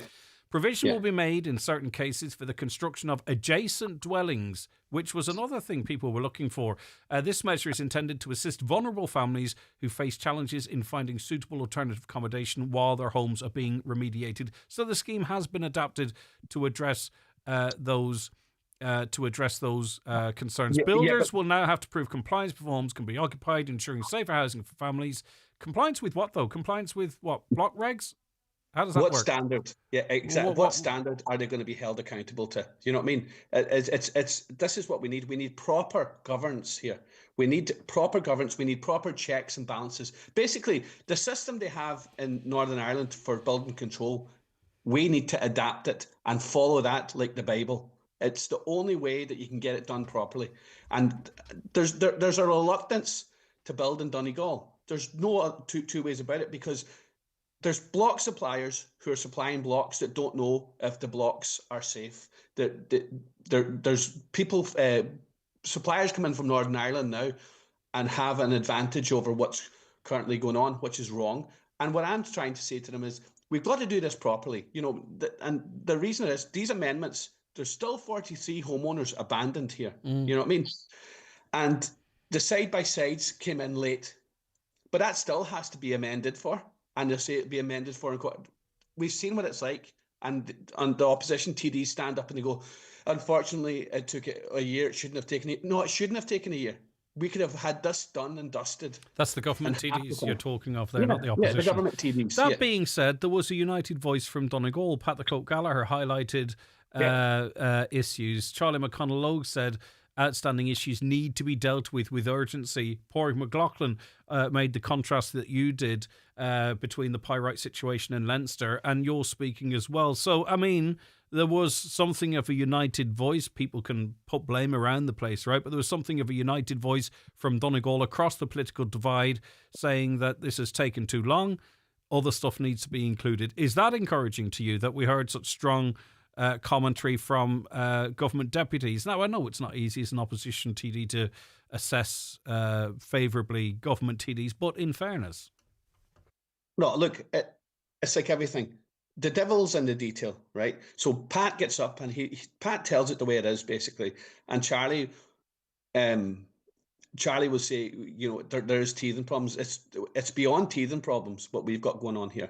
We have a scheme that's in place now for a number of years, and the numbers are 208 houses built. There's 300 and something odd houses coming up, but most of them are remediation, and this is an issue, and this needs to be highlighted, where government TDs can come out and say that there's 500 houses in the scheme coming through, and there's 3,000 applicants. There's 3,000 people stuck because they either don't have the money or they're reluctant to move. Was there any reference to downgraded homeowners? Because that's another cohort that are they're still awaiting a review of their appeals, which is really quite remarkable. There's no reference to that. They're still awaiting the appeal, and it's a sickener for them, because I remember being at the protest before I got elected in September with them, and them basically they were so happy going up on the bus, and within hours you could just feel the apprehension by the time you get there and go, this could maybe take longer, and unfortunately they're still there. And this is people's lives. Yeah, defective concrete caused this issue. Defective concrete blocks caused this issue. At the same time, the government says we are strengthening and extending building control enforcement procedures in the interests of ensuring compliance with building regulations. Now, the key factor in all of this is breeze blocks, these concrete blocks, right? Are you saying to me that that paragraph that has been attributed to Minister Brown does not include the regulation and control of the production of concrete breeze blocks? Not at the moment. Okay. Not at the moment. Right. That's rather concerning. Yeah, it is. It is concerning because a concrete block should mean a concrete block. Mm-hmm. But the difference between a concrete block in Donegal and in Wexford is Minister Brown's constituency has a pyrite problem, the same as Donegal, and we're geographically at the other ends of the country. So this issue is everywhere, and you have to basically follow the science. And I always say this: there needs to be centralised labs. There needs to be a lab in Donegal. There needs to be a lab in the Midlands, and there needs to be a lab in the South. Can we? Need to test everything. Can we give Minister Brown any credit here, though? And I think it's only fair that if we can be fair, right? Because we dealt with Darragh O'Brien as a county for a long time. There were frustrations there. Minister Brown did come in. He was in listening mode. I understand that. In my interview with him, it was clear that he hadn't got a full grasp of it, but he did come up and he has made changes, and some of the stuff that people were looking for he has delivered, right? So in fairness, under this minister, there is progress. Not exactly what you might want, not how you might want it, right? But this minister seems to have a more proactive approach to the defective concrete blocks problem. Is that a fair enough statement, to be fair to the man? Yeah, well, he's moving in the right direction, but we're going at a snail's pace. I understand that. If we have 25,000 homes, right, to rebuild at a minimum, then this is going to take generation after generation. We need something to happen, and we need it to happen 5 years ago. I will. I do understand in this competitive media market that people have to sell ads and sell papers and stuff. But I think really the national journalists in particular, some do little articles here and there, and fair play to them, really need to scrutinise this spend of the public's money and the process now, because there could be a tribunal about this in 10 years' time. That is, because we're seeing a very, very big, lots of money scheme not really getting the level of scrutiny that we kind of expect, because that's how the democracy is set up. So it'd be interesting to see a bit of scrutiny of that, because that would be what makes a difference. Okay. Deputy Charles Ward, thanks for your time. Thank you, Greg. Look after yourself. The 9 till noon show with Letterkenny Credit Union, now offering mortgages from 40,000 to 600,000 euro with no hidden fees or transaction charges. Letterkenny Credit Union, 9102127. For the perfect gift this Christmas, visit Tinney's Toys in Letterkenny, where you'll find top quality toys at great prices. From Care Bears to Lego, Beyblades to Brooder toys, and our amazing range of kids' electric ride-on cars, Tinney's Toys has something for every wish list. Visit us in store at Leck Road, Letterkenny, or shop the entire range online at tinneys.toys.com. Tinney's Toys, much more than just farm toys. It's not Christmas without fighting over tangled lights and making up while putting the star on top. Without hearing about fairy tales in New York, hearing there's one for everyone in the audience, or hearing Dad say, that's it for another year. It's not Christmas without him, or her, or them. Without cracking open the good biscuits, the tin of Jacobs that's supposed to be kept for the visitors, but is best shared with those you love. Jacobs, at the heart of every Irish Christmas. Wanneer nacht in een boljacht ar Merline, en zora takertrom. Ga mag fiesian ar y fyd amsa, e cynio mo cobroem, cedi yna. Abba gogyrach in een broerm, doel aan contactach yna. Nu go bloch sé mé le fiesian, nu wil féin chofer ar bo. Ninga vordig gaan. Nu, féin waru.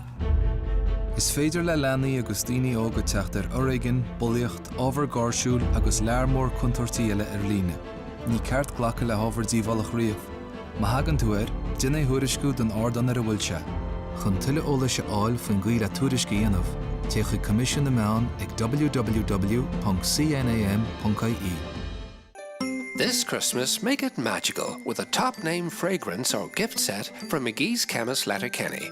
Choose from names like Clarins, Burberry and Gucci. Also Dolce & Gabbana, Calvin Klein, Flower Bomb and many more. All at great prices. From timeless gifts to the latest designer scents, you'll find the perfect gift for everyone on your list.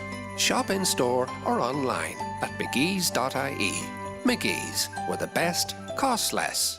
Highland Radio weather updates with McElhenney's. Find Christmas inspiration for everyone, from top beauty gifts to perfect last-minute ideas. Visit us in Ballybuffet to explore the full range, or shop online anytime at mcelhenneys.com. Right, so cloud as this day moves forward will build from the southwest during the afternoon, with outbreaks of rain and drizzle developing over the region. Highest temperatures of 6 to 9 degrees with light to moderate southwesterly winds. I'm joined on the programme now by Mary Walker-Callahan, who's Regional Manager with Life Start Services. And we're talking in the context of the Life Start Donegal Christmas Toy Appeal. Mary, good morning to you. Good morning, Greg. How are you? I'm doing good. Can you just give us a brief outline of Life Start and Life Start Services? Well, I suppose Life Start Services is a home visiting child development, parenting, education and family support programme, and we work with the parents of over 560 children across the county. That's huge. That's a huge amount of people to be working with. And of course, because it's the time of the year, your focus for the next wee while is going to be the Donegal Christmas Toy Appeal. So how can people support you, Mary, and what difference might it make? Well, we have a lot of supports. This started a few years back with a young woman called Louise McCormick who approached me about setting up this appeal. So basically what happens is emails go out, information goes out, and people sign up as Secret Santas. So that appeal on its own provides us with toys for over 300 children. Yes, and the across budget. the county. The budget, generally speaking, The budget between is 50 and between 70. 50 Yeah. and 70 euros per child. Yes. What this is, And obviously, Mary, there's people who themselves might have some difficulties, but there are others that might have a few spare quid, and their 50 to 70 euro can make a big, big difference to another human being, another young human being, and that's a remarkable gift that you're making available to people, I think, and I hope people take you up on it. Absolutely. The level of need within the county is really high. So if we can alleviate some of that pressure on families, they might be able to go and put some oil into their tank to heat their homes. You know, we also have a food appeal. A young mum from Kilmacrennan, Orla Neely, and her family have worked with us for many years. And Orla puts out a food appeal, and she provides us with between 60 and 80 hampers every year to go out to families. Are you in contact? Are you in contact with these families already, Mary, through Lifestart? Yes. So yes. you're we doing. would be in contact with most of the Yeah. families, but then if there's other services out there that have families that are struggling, they would approach us for some support as well. Yes. So just to spread it around and make sure that all those that are struggling get support. So really, what I was just to double down with the listeners in that, you know, these are established families that you're working with that we know already will struggle to meet the needs for Christmas, Absolutely. be it food or otherwise. And this toy appeal will directly benefit up to 400 children across Donegal. A budget of between 50 and 70 is recommended. 70. Obviously, there are Absolutely. ongoing costs with something that has batteries. Now, that being said, there are Yeah. a lot of stuff nowadays comes with actually rechargeable batteries in them as well too. So maybe that could be. Well, we try to considered. encourage our Secret Santas not to buy anything with batteries. Okay, Go nothing back at all. to the old Yeah. educational toys that are great for children. And Greg, I must mention as well, we have 3 other groups that provide us with toys at Christmas: Tata Consultancy in Letterkenny, G8 Fitness in Letterkenny, and Foil Foods in Carrigans. They also provide us with toys at Christmas. So that enables us to give out toys for birthdays and that throughout the year as well, because as we know, the problems don't just end because Christmas is over. It's as bad the rest of the year, you know. So, you know, we couldn't do our work without the support of everybody out there. How do people get that stuff are so to? generous and kind? Do you? Is it ideal that if the person goes out and purchases something within that 50 to 70 range and drops it off or donates the money, or is it a mixture? Yes, we usually set up drop-off points around the county. So, like this year, we would have used Cara House Family Resource Centre and Finn Valley Family Resource Centre. So, you know, all the services come together to support one another, and that's really beneficial so that we can, and then we go along and we collect everything and bring it into our main office. Okay. Right. And so then all of the staff, it'll all be divided up, and then the staff will deliver it all out before Christmas. Okay. So where do you find out more information? So there is a Facebook page, the Donegal Christmas Toy Appeal. That's the best place to go. The Donegal Christmas Toy that's Appeal the on best place to Facebook. go. We will link it on our On Facebook Facebook. as well. Well done, Mary, and all the crew. Mary Walker Callahan. Right, so as you know, this week we've teamed up with Cadbury Secret Santa. They're giving away over 20,000 chocolate bars this year. You can look out for the posters and give someone a chocolate bar anonymously. But also we are giving away on Friday €500, €250 one-for-all voucher for someone who's nominating someone special, and also a €250 one-for-all voucher for the person that is special. And you're all special, but you know what I mean. So we've had 2 fantastic people nominated already. Today's nominee, I wish to nominate my mother, Bridie Marley Glenfin, for Secret Santa. She's coming 99 years in January 2026. She's so mentally alert, but since a fall and broken hip, she's now housebound. As a child back in 1927, she didn't receive many Santa gifts on a Christmas morning. This would be such a lift for her. She's an amazing mother, granny and great-granny. She puts everyone else first before her own needs. Her daughter Helen has nominated her. So Helen and Bridie, you are both part of our Lucky 5 on Friday, and one of that Lucky 5 will be the overall luckiest and win those vouchers. All right, fair play. Thank you very much indeed for that and for all of your entrants. Sashin says, Greg, keep referring to Putin, historically referring to the West being the aggressor. A blind man could see it was 144 million population versus 40 million. The brilliant chess player is now playing the king, Trump, by offering mineral deals. Ukraine is a mere pawn now. It all comes down to NATO being a noisy neighbour with military parades for Kyiv. Yeah, there's a lot of stuff happened that led up to this, and it's in our interests, as always. It's in our best interests to, even if we think we know what we think, to double check we know what we think and see different perspectives. It's so important, and life is so much easier when you view things through a variety of prisms. Read the environment. Judicial reviews are not the problem, but bad planning and ignoring the laws that protect the environment are. The government can try to change the law so their buddies can build anything anywhere, but the lawyers will have a field day as to what the government doing is illegal because people have the right to protect the environment. On pensions, that person from Scotland doesn't know when she's well off. She gets €1,300 per month from Scotland. I've worked all my life in Ireland and I only get €320 per week pension to support myself and my wife. If she didn't work in Ireland, she's not entitled to our pension. Okay, there you go. Morning, Greg. How can non-Irish people coming into this country get a pension and an Irish-born citizen be denied a pension? I do not understand why this is happening. Thank you. Well,